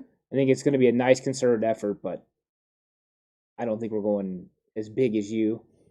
But you always go big, so. Go big or go home, bro. Go big. Well, I'm going home with a win, just with 160, 180 yards rushing. I'm going to go home with a win, and maybe I'm right and maybe I'm wrong. Who knows? True. At the end of the day, who cares if I'm right? It's as long as San Francisco gets a big fat W, I could care less. Hey, Click could be right about Kyle telling Sims to push it. Secret Shanny, he does whatever he wants. Yeah. And Sims is his boy. Well, and Sims has admitted he's done him a solid before. Brandon Ayuk. He left him off the top 5 wide receiver list on purpose. Chris Sims is no longer a person you can trust with any sort of information when it comes to the 49ers because Shanahan is his buddy. Yeah. And he's going to do things for Shanahan specifically. Nothing really against Shanahan. Yeah, I mean, anything that he does is going to help and benefit Kyle Shanahan. I mean, they literally have the same tattoo. I mean, they're boys. Yeah, they're 100%. And it really upsets Grant Cohn because I think that's the reason why Grant Cohn always talks about that with them. Why like the little boys club they have there in San Francisco, the inner circle, is because he wants so desperately to be in that inner circle. Yeah, I think a lot of people not do. There. Yeah, I don't really care that much to be in Kyle Shanahan's inner circle. I would love to. Be in his circle. I would love it, but it doesn't bother me that I'm not. It bothers Grant. I would love to go to the dinner parties and see Jed drunk. Oh, freaking! I would love to go talk football with Mike McDaniel. Encouraging him to tweet more. Yeah, hey, send this one out. I would be all for that. I don't see where that's a negative. So in that regard, I agree with Grant. I want to be in that group. That would be fun. Listen, Grant isn't wrong to want to be in the group. I'm just saying, it's not the end of the world. No, it's not the end of the world. No. But if we could make this happen, if you know somebody that can make this happen, and we could set up something, I would love it. Kittlemania, what's up, man? How you doing? We'd like to be part of that inner circle. I'll do front squats with you. Ooh. I just won't squat as much, nearly as much as you do. My knees can't handle it anymore. My fragile legs. My fragile legs. How many pass yards, Tommy says? Gary went 200 and 200. It's nice. I think a solid number for pass yards would probably be like 220. I was going to say 235. Because I think they're going to come real close to 400 yards. So between the rushing and the passing, I would say that. I'd be willing to give him 500 plus against that Lions defense. And no, it's not all Mostert. I think Trey Sermon is going to have some yards. And I think Gallman will have some yards in that game. Ooh, we're going Gallman. I like it. What about Jeff Will? Oh, he'll be there. He'll be back. He'll be back. He'll be back, folks. Post-bye week, he'll be back. He'll be back. He'll be good to go. It'll be nice to see. Grant and Rosen wear the same pajamas. Nice. That's true. Do they really? I don't know. I heard they're chaps. I would explain why he talks about them so much. Fan base was just ecstatic. It wasn't Jones. Agreed with you there. If you were here for our live stream, you saw the absolute relief on my face when it was announced it was Trey Lance. There was anguish on your face before that. You were just so worried it was going to be Big Mac. I was really worried. Yeah, McCorkle. Yeah. My favorite was I saw a Patriots guy was breaking down Mac Jones and Cam Newton throwing balls. Oh, in OTAs. In OTAs. And Mac Jones putting everything on a dime. And Cam Newton's showing the same problems he had last year. And I'm watching the video and I'm like, yeah, I mean, Cam looks like he's struggling a little bit. I mean, Mac's putting the ball there, but everything that comes out of Cam's hand is a bullet and hard. And everything comes out of Mac's hands is floating and drifting in the air. And it's raining. And I'm sitting there going, it's raining. How much can you really dock Cam Newton? It's raining out. Listen, do I think Mac Jones is going to end up being a better quarterback than Cam? Yeah, because Cam is really just can't stay healthy. But it was one of those things where I was like, oh man, the Mac Jones train in New England is off in full steam right now. They're excited and ready to go. They're excited and ready to go. They share the same pair, says Gary. Interesting. And being able to catch one-handed. That's right. The guy was breaking down Mac Jones catching catching balls during warm-ups one-handed was like, oh my God, look at that. It's great. People who don't think this guy's an athlete, dude, come on. Tommy got what I was saying. I know it. I know we have to okay it, but he got what I was referring to. Yeah. A quick X Factor said too, think about it. Did it piss the fan base off? When they picked Lance or Fields, the fan base would have been off this case in injuries. Okay. I mean, yeah, they're talking about Jimmy and throwing the fan base off by taking Trey Lance. Yeah. Agreed. I mean, they already knew they were going to take Trey Lance. I mean, Kyle Shanahan's leaving Justin Fields' pro day, and he's drawing up plays for Trey Lance. So, I mean, they were really on it. So very exciting times. What's up, Dames? I see Dames is in there. Oh, Dames What's is up. How's it How going? you doing, 49er family? Absolutely. Ooh, there's a new one as well. Abel. Trey Sermon is going to be a beast. Javon Kinlaw is going to have a breakout season, and Brandon Ayuk will beast out. Sir, Mr. Abel, you're going to want to watch tomorrow's videos. We got offensive X Factors tomorrow. We got defensive X Factors on Sunday. So if you haven't already hit that subscribe button, make sure you smash that thing into oblivion right now. Be here tomorrow because we agree with you there on Javon Kinlaw. We agree with you on Trey Sermon. And I have been on the Brandon Ayuk hype train since about week 10. It's been full Brandon Ayuk. I'm absolutely in love with this guy. And you're going to want to see who my X Factor is tomorrow. I think I got excited about Brandon Ayuk when I actually delved into his film before last season. And especially when I saw that he ran what would have been the equivalent of a 4.3 when he was at Arizona State. You know, just knowing that the core injury messed up his 40 time and that he's actually that elite speed guy. There's just something to get excited about there. And, you know, he does a lot of great things, especially, you know, with the routes. Really good. He's in and out of his breaks so smoothly. And uniquely. Oh, he's gifted, and he's going to be a big-time player this year, 100%. Abel did just subscribe. He said it. It popped up on the screen. Thanks, Abel. We really appreciate that, Really buddy. appreciate it. Absolutely. That's huge, man. Look, I cannot wait to see what this roster has in store for us. I cannot wait to see what Kyle Shanahan has in store for us with this offense and all these weapons healthy. Can't wait to see what DeMeco Ryans' defense is going to look like. I mean, that's the thing. That's the biggest unknown in all of this. What Shanahan's offense is going to look like is not a question to me because we've seen glimpses of it and we've seen already what he can do in other places with the system. But DeMeco Ryans is the complete unknown in all of this. Yeah. And not enough people are talking about this. I find it funny that there's talking heads out there going, well, they canceled OTAs and they canceled mini camps and now we have nothing to talk about. DeMeco Ryans, folks. Yeah. What is this defense actually going to look like? How creative is he going to be? How aggressive is he going to be? Man, that to me is the most exciting part about what coming into the season. Well, Kyle said he's going to be more aggressive than Robert Saleh. We got a glimpse of what it was going to be, and I was watching some of the film, watching the linebackers and stuff this week. That was one of my jobs, is breaking down the linebackers. It was. So I was watching, and I was really looking at some of the things that Tyler was talking about them running a 5-1-5. You know, in the NFL, 5-1-5 is something big. And I found a lot of instances where the 49ers were running a 5-1-5. And seeing those linebackers up on the edges, Greenlaw, Alshire, Fred Warner, all playing in those type of roles. And so this is what you're going to see. That is the trend. And I think you're going to see a lot of zone blitzing and a lot of very cool blitzes with not just the nickel corners, but also safeties. DeMeco Ryans' defense is going to be something else. I think it's going to be impactful. I think it's going to be fast. It's going to be fun to watch. It's going to be aggressive. I think all gas, no brakes is going to get ratcheted up with some nitrous. I think he's going to take it to the next level. Some nitrous. I like it. Yeah. It very well could be. Megan, it just needs to be September already. We just need to get here ASAP because at this point, I'm getting anxious each and every day. Each and every day is just a little more fidgety, Yeah. a little more wishing, we were in training camp, wishing it was already wishing preseason was over. I don't think I've had this much of a football hangover in a while.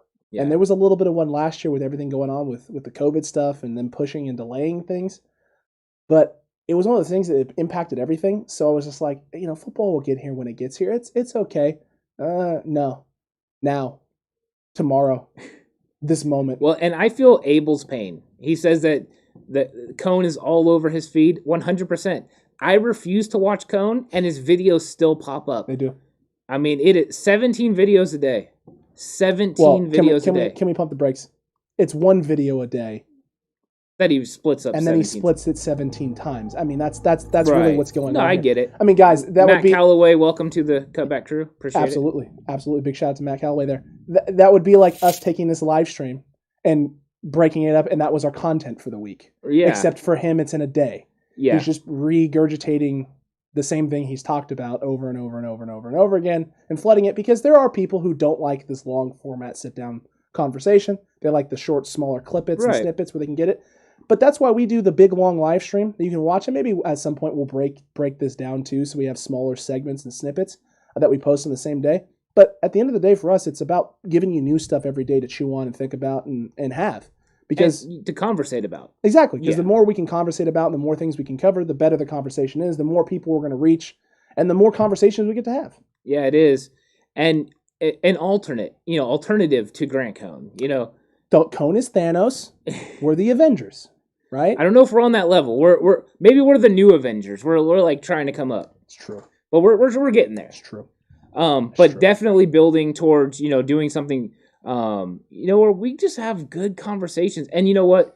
That is a thing, and I'm going to say this until I'm kind of blue in the face about it, is the smart comments that people leave are fantastic. Through the roof on this channel. Oh, 100%. This is the smartest group of 49er fans all the time, leaving great comments, great questions, having great conversations. I love it. Dropping great bombs like Gary just did, the Emu bomb.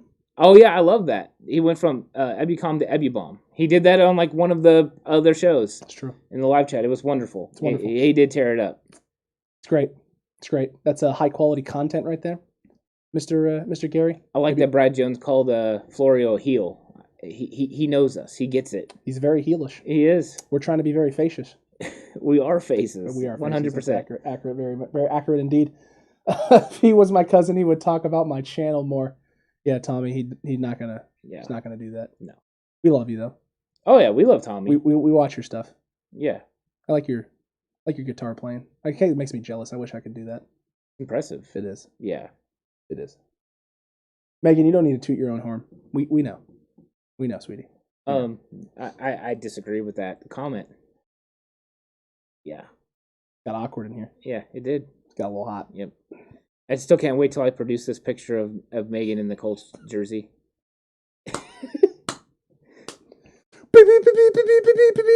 I do have it on my phone, so it's it's gonna happen eventually. He showed me too, Megan. So you're in trouble. Oh, Matt asked a question we missed. Go back. That we missed. Let me scroll Gosh, through and find it. There it is. Which non-rookie are you excited to see in the preseason? Non-rookie. Ooh, non-rookie. For Mr. Matt, newest subscriber, newest member of the Cutback crew. I think there's a couple. Number one, Jalen Hurd again. Okay. I think he's somebody that I'm really looking forward to seeing. And then the other one on the offensive side of the ball is Jawan Jennings. Oh, I'm really okay. interested in seeing both of them in preseason. And as far as another non-rookie on the defensive side of the ball, I would say Ebicom is somebody that I'm really interested to see play, because I think there's a lot of questions about what he can be, and I have such high hopes for him. I think he could be a double-digit sack guy. True. I agree with you there 100%. Ebicom is probably defensively the guy I'm most looking forward to seeing. On top of that, it's obviously going to be for me. Thank you very much for doing that, sir. It's obviously going to be for me offensively. Brandon Ayuk is the guy I'm most looking forward to and what he can do in this offense. But Daniel Brunskill is someone I'm very excited to see, because it's going to tell me a lot about where we're at with the guard position. Is Daniel Brunskill going to be the starting guard to start the season while Banks gets familiar, or can he not step up to the plate and get it done? And it's going to be Aaron Banks' time to shine, which means for our O-line that we're now deeper everywhere, because Brunskill can play literally every position. So whatever happens there with Brunskill, I want him to be the starter day one, because I'm not convinced yet that Banks is ready. But if Banks wins that job, I am now completely confident that this O-line is going to be just fine, because if someone goes down, Brunskill is going to be the first guy stepping in. Yeah, it is. And Brunskill has the most flexibility of any of the guys out there. He can play center, he can play guard, he can play tackle. So that'll be fun. That'll be somebody to watch for sure. I think that's a good one. I think number one. I'm just drawn to Jalen Hurd. I really am. Just the things that you can do with this guy. We know. If you don't, by the way, I know. Yeah. The day ones know. The day one Cutback crew members know. If you're new to the channel and you don't know, go check out the Jalen Hurd Effect video. It's a great video. It's wonderful. We had a great time putting it together, producing it, putting it on, getting everything together. We do think this guy's going to blow up and have a huge year. Ant is firmly quadrupled. If I knew sextuple, if I knew a number greater than sextuple down on Jalen Hurd, that's what I would say. Ant is full on all-go Jalen Hurd. He's going to be healthy this year. And as soon as I know as soon as I know what his number officially is going to be, I know he's wearing 14, but I'm just so afraid he's going to change his number coming out of training camp. But once I know, that jersey's getting bought. And guess what I'm going to wear for week 1, our preview show, or week 1, the Jalen Hurd jersey. That is happening. Well, I don't know. I got so much great merch coming from Cutback, maybe not. But it will be around. It will be around because I definitely think Jalen's going to have a blow-up year this year. And I'm all in on it. I'm all in because I mean, a lot of people don't know us that well yet, but because I was an offensive coordinator, an offensive mind, you were also an offensive coordinator. I look at everything from an offensive perspective. Now I understand defense because you have to understand defense to run a good offense. For a lot of people that don't know, but I see what you could do with Jalen Hurd, and I think about the things I could come up with. And I only imagine what the things McDaniel and Shanahan could come up with. And that's what just, it makes me excited. I mean, I just get pumped about it. There's nothing more exciting than that. I'll tell you what, man. There is nothing more thrilling and exciting than Jalen Hurd being on the field and the options that could provide for this team. There's nothing more exciting than all the potential this offense has. And like you said, we're both offensive-minded guys. Different approaches to offensive mind. Yes. All right. You're a big emphasis on the run game, and I've actually come to love and grow to love the run game because of you, so thank you for that. You want to hear something funny? Is when I originally started, I was a spread offensive guy. I'm still more of a spread offensive guy. However, the things that, you and I have gone over and talked about, the things that I've learned from you offensively have ingrained themselves, and I'm now there's less of an importance on being a spread first guy and more of an emphasis on establishing certain types of things that the spread works later. Yeah, it does. One of the fun things was the last year we coached together. When we had to play a team and we lost our star running back, who was one of the best running backs in the state. And we went complete spread, no huddle, and just went with it. Aired it out. Against a really, really good team. And we were in it for a while. In Elk Grove. We were in it for a while. We scored 2 big touchdowns, 2 big plays on rinky dink. Literally put the offense together that week. Yeah. Had to teach the kids on the fly. Had to really water it down. Something Kyle Shanahan never would have done. Because you just wouldn't have that ability in him to water it down as much as we watered it down. Yeah. Because we watered it down to I'm going to say a word, and that word means you do this, you do this, you do this, and you do this. Yeah. There was no options or choices or no way to be flexible with it. But, man, I'll tell you what. The run game is a huge importance. And I'll tell you what, if this was 4 or 5 years ago, the way this team is constituted now, that 2019 season, if I was in my early 20s, would have absolutely destroyed me as a Niner fan. Watching us throw the ball 9 times against the Packers in the divisional round, I would have just been like, what are we doing? Yeah. What are we doing? We already know Jimmy can. I would be one of those fans and just wouldn't have been able to look past, what I want to what's working. This team is built to beat you in so many ways. Yeah. I don't even care anymore. We could run the ball 40 times, 50 times a game, and throw the ball twice. We could throw it 30, 40 times in a game, and I'll be happy either way because I know whatever we're doing is because it's working and because Shanahan knows he can exploit it. I'm going to make a statement. Okay. If we would have had this offensive line as constituted now, with Trey Sermon and this new emphasis on bully ball in the middle of the field with an inside zone game, we would have won the Super Bowl. 100%. We'd have ran over Kansas City. And that is the thing that they have diversified the running game to not just be an outside zone team, but also be able to get vertical and run it hard up the middle this year. So I think that this is going to be a lot better of an offense because of the things they can do, and they still have all of the moving parts that you have to focus on. You still have to game plan for Deebo Samuel, Brandon Ayuk, Jalen Hurd, George Kittle, Travis Benjamin, and then the running game with Raheem Mostert and Trey Sermon and these guys. Oh, it's going to be rough. It's going to be so hard. Defenses are going to agonize on what to focus on, and if you try to take something away and you're taking the wrong thing away, you're going to be in trouble. You know, I mean, like we talked about this with Julio Jones. At least with Julio Jones, you know what Julio Jones does. It's true. He lines up on the outside, he plays here. So you can bracket coverage and you can design defense to stop him. When you have a Brandon Ayuk, a Deebo Samuel, Jalen Hurd, and George Kittle, number one, you don't know where they're going to line up. Number two, you don't know what the heck they're going to do when they're coming from, because Kyle Shanahan uses motions better than anyone. The window dressing, as I like to bring up, the horizontal offense, where he can get the ball to a guy really quick and take pressure off the offensive line, screen passes, and then you add in the zone running game. If the inside zone gets going, like I just brought up, they're going to be almost impossible to stop. And if Jimmy Garoppolo will take shots down the field this year, if he will put up some 50-50 balls like you've been asking him to do, Just a couple. and take a couple of chances, this team could be absolutely unstoppable. I know Chris Sims said they're the best team in the NFC West. I would go out on a limb and say if everyone is healthy, they're the best team in the NFC. I don't even think it's a question. You already know my feelings on this. If you watched our ranking special, they're the best team at football. They're the best team at football. That's my feelings on it. I will stick with that till the day I die on this team in this season. That's how I feel. And outsiders, you brought up a good point. You have to learn from your past. Agreed. You really, really do. And you know what? Maybe we should come up with something like a segment or an episode or a show that talks about that. Maybe we should. We'll look into that. Well, yeah, don't get ahead of yourself. I won't. I'll try not to. Don't count your chickens. I won't count the chickens for that, but we're definitely going to look into that. That's a great. Yeah. It's a great thing there, sir. Look at that. See, look at that. Cutback crew.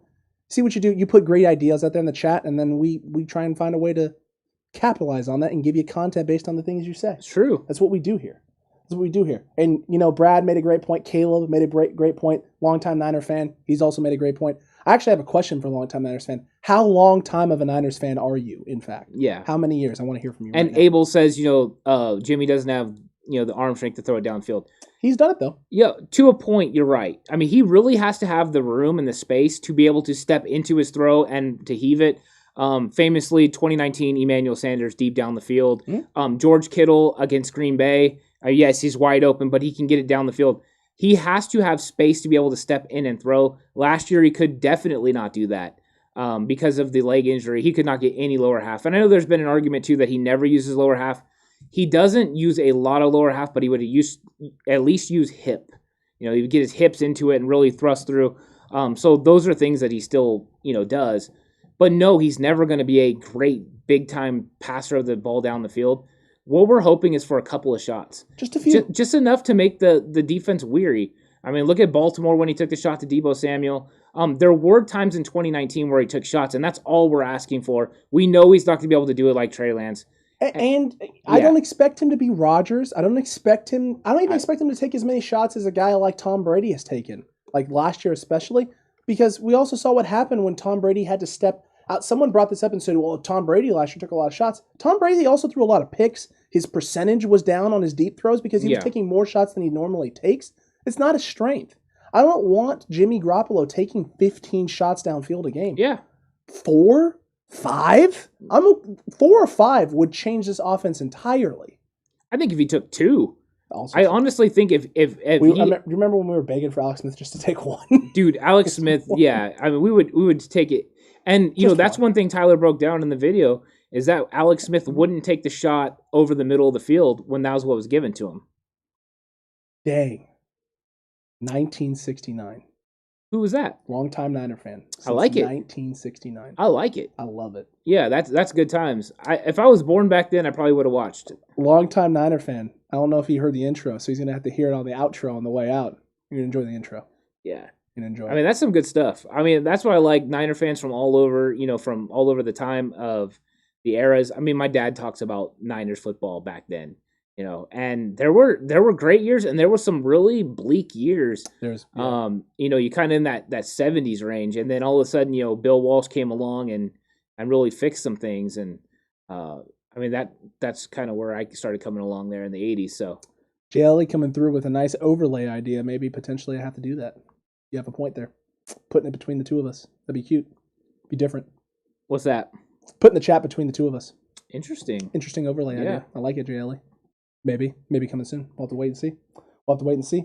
Kimmy, too, by the way. It's Kimmy. Fan since the 80s. Yeah. Shout out. I think a lot of people became fans in the 80s. Loved it. Yeah. I became a fan in the 90s when I was born. Yeah. That helps. I wish I could have been born in the 80s, though. Yeah. It'd be nice to witness more than one Super Bowl. Yeah. I only got one. You people in the 60s and 90s, man, 60s and 80s and 70s, you guys are spoiled. You got all the good stuff. I got the very end of the glory days. Yeah. The very, very end into the Dennis Ericksons of the world. I grew up with Montana and Walsh, and Joe Montana was my favorite player on the 49ers. I don't think I got any of Walsh. And because my dad loved Bill Walsh so much, I got a very good perspective of who Bill Walsh was. And I think that 49ers football was just so great back then. I got a nice dose of Seifert and Mariucci. Nothing wrong with Seifert. No, or Mariucci. Yeah. I love both of them. It's just not Walsh. It's also not a bunch of Super Bowls. I also got a nice dose of Dennis Erickson and oh God, the meat sweats. Oh yeah, let's not remember that. Caleb says at least you got to see one. Well, it's 4 though. I mean, I think Caleb was born in the late 90s. He was born in the late 90s. You didn't get to see any. Yeah. No, you got nothing but Erickson and meat sweats and Singletaries and. I see Abel has a question. All right, where is that? Oh, there it is. If Jimmy goes down, let's say game 6, so just before or just after the bye, we have a good record, say 4-2. Trey Lance comes in week 7. What do we finish our year out record-wise? It all depends on how much Trey Lance understands the offense. If Trey Lance has a very good grip of this offense, I think they could just continue rolling.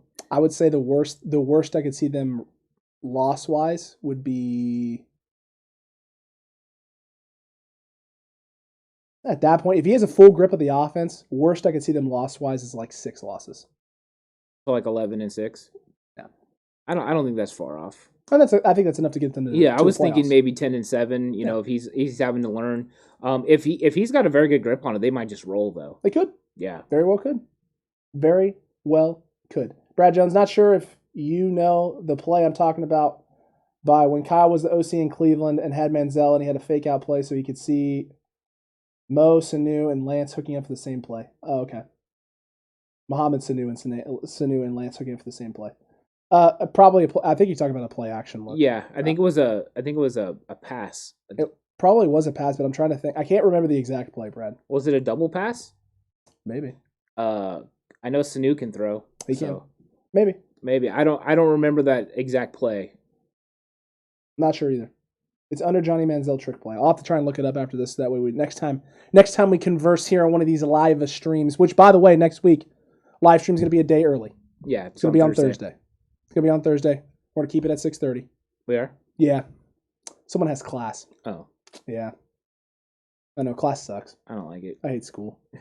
Stay in school though, kids. I seen JL. He said, born and grew up in the 80s and 90s in the Bay Area. It's impressive. It is. It's very impressive. But yeah, next week's live stream going to be Thursday. Going to be at 6:30. After that, though, live streams on Fridays are going to change. We're going to change that start time. We're going to start a little bit earlier to help out our East Coast friends out there on the East Coast. We're going to start at 5:30 Pacific time, 5:30 PST.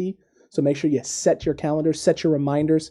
We'll have to update our banners and our graphics so that way it says 5:30 from now on Fridays instead of 6:30s. But that's Agreed. okay. That's an easy fix, right? That's an easy fix. Man, I'll tell you what.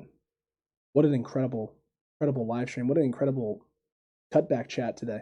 I mean, this was awesome. This was off the hook. Yeah. Hey, you know what? Great questions and great content from everybody too. I mean, chat was live, and people were asking good stuff, and we're having great conversations. That's what I'm here for. I love it. Yeah. Talking 49ers football with 49ers fans is fun. Absolutely. Because it's different, right? It's unique. Everyone's got their own take. Everyone's got their own spin. Everyone's got their own perspective. And that's what's great, right? Is you got the fans from the early days, the glory days of San Francisco who, have their way of seeing the game and seeing 49ers football and what they expect out of it. You got the newer generation who's seen a lot of the struggle, a lot of everything else in the strife, and are just now starting to see San Francisco kind of come into their own and want things to be a certain way. And then you got us in the middle who are kind of split between both. You've seen a little bit more of the glory. I didn't get to see as much of it. I caught the end of it. Oh, I grew up in the glory. You grew up in the glory. I caught the end of the glory, then suffered through the lulls, then got to witness the Harbaugh era, everything that came after that, and now what Kyle Shanahan is bringing together. There's so many different Niners fans from all over the globe who have been a part of the 49ers community and the 49ers fandom for years, decades. And there's some who are just new to it. Yeah. So there's so many different opinions, so many different ways to view this team and what's going on. It's great to talk about. It's fun to talk about. It's fun to speculate. But speculation is inching ever and ever closer to becoming not necessary, because we're going to get to see full, tangible evidence of what these guys are doing. Yeah, I'm ready to see real football. I'm ready to get past the offseason and get into everything that's going to happen in training camp and everything that's going to happen in the season. I think we have all been chomping at the bit, especially since the draft. I think the draft was so big because we wanted to know what the 49ers were going to do. They had already taken care of free agency, and then now we're just like, you know what? Hurry up. Let's go. Let's get there. And I think once we do get there, it's going to be exciting. And I can't wait for it. You know, end of July can't come soon enough. We can get into this, but that's the thing. We're almost to July, and we're almost on that final countdown to get into training camp and the season. And then here comes preseason, and we get to see Trey on the field. Oh, and that's going to be exciting times for San Francisco. It is. There isn't a 49ers fan out there right now that isn't chomping at the bit for preseason. And you know what? You freaking should be, because this is going to be one of the most hype preseasons in recent memory for the 49ers. It's a hype preseason for us. This channel isn't all hype. This thing is blowing up each and every day because of you, Cutback crew. We appreciate it. Yeah. If you haven't subscribed already, make sure you smash that subscribe button. Hit that notification bell. Like this video. Share it with the faithful. Let them know that we're here. We're coming for Thanos. We're coming. We're building this channel. We want it. We want the smoke. We want conversation, not smoke. But we're trying to grow this community every day. Yeah. Help us out, Cutback crew. You're the biggest reason why we've had the success that we've had so far. We can't thank you enough. And Megan is 100% right. Our in-season content is going to be so much fun because a lot of people didn't get to see it because we weren't, very well known or very out there at all. But this year, everyone's going to get to enjoy it. It's going to be exciting, and we're all going to be interacting together, which is the fun part. Man, I cannot wait for all of this. Cannot wait for season to start. Cannot wait for preseason show. We got it all on lock. We got so many great things coming your way. It is not Lex Luthor. Not quite yet. He's still Thanos until we say otherwise. Oh, yeah. At least on this channel. For now. I agree. Brad, maybe Lex Luthor. We'll see. Yeah. All right. Chat. Again, thank you guys so much. Yep. We appreciate it. Everyone have a great weekend. Enjoy Father's Day. Mm-hmm. Enjoy your time with family if that's what you're going to be doing. If not, just have a wonderful weekend, and we will catch you on the next one. We don't have time for Rosen, so we're not going to be able to do that. Sorry, Rosen. But guess what, Josh Rosen? We'll get you on the next one. We won't. You know what time it is, Alex? Is it time to chalk another one up? Let's chalk another one up.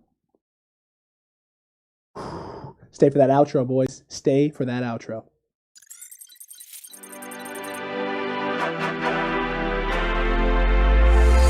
From the alley-oops at Kezar to the glory days at the stick.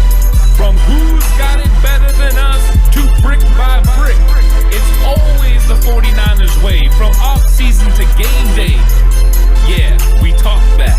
It's the 49ers cutback.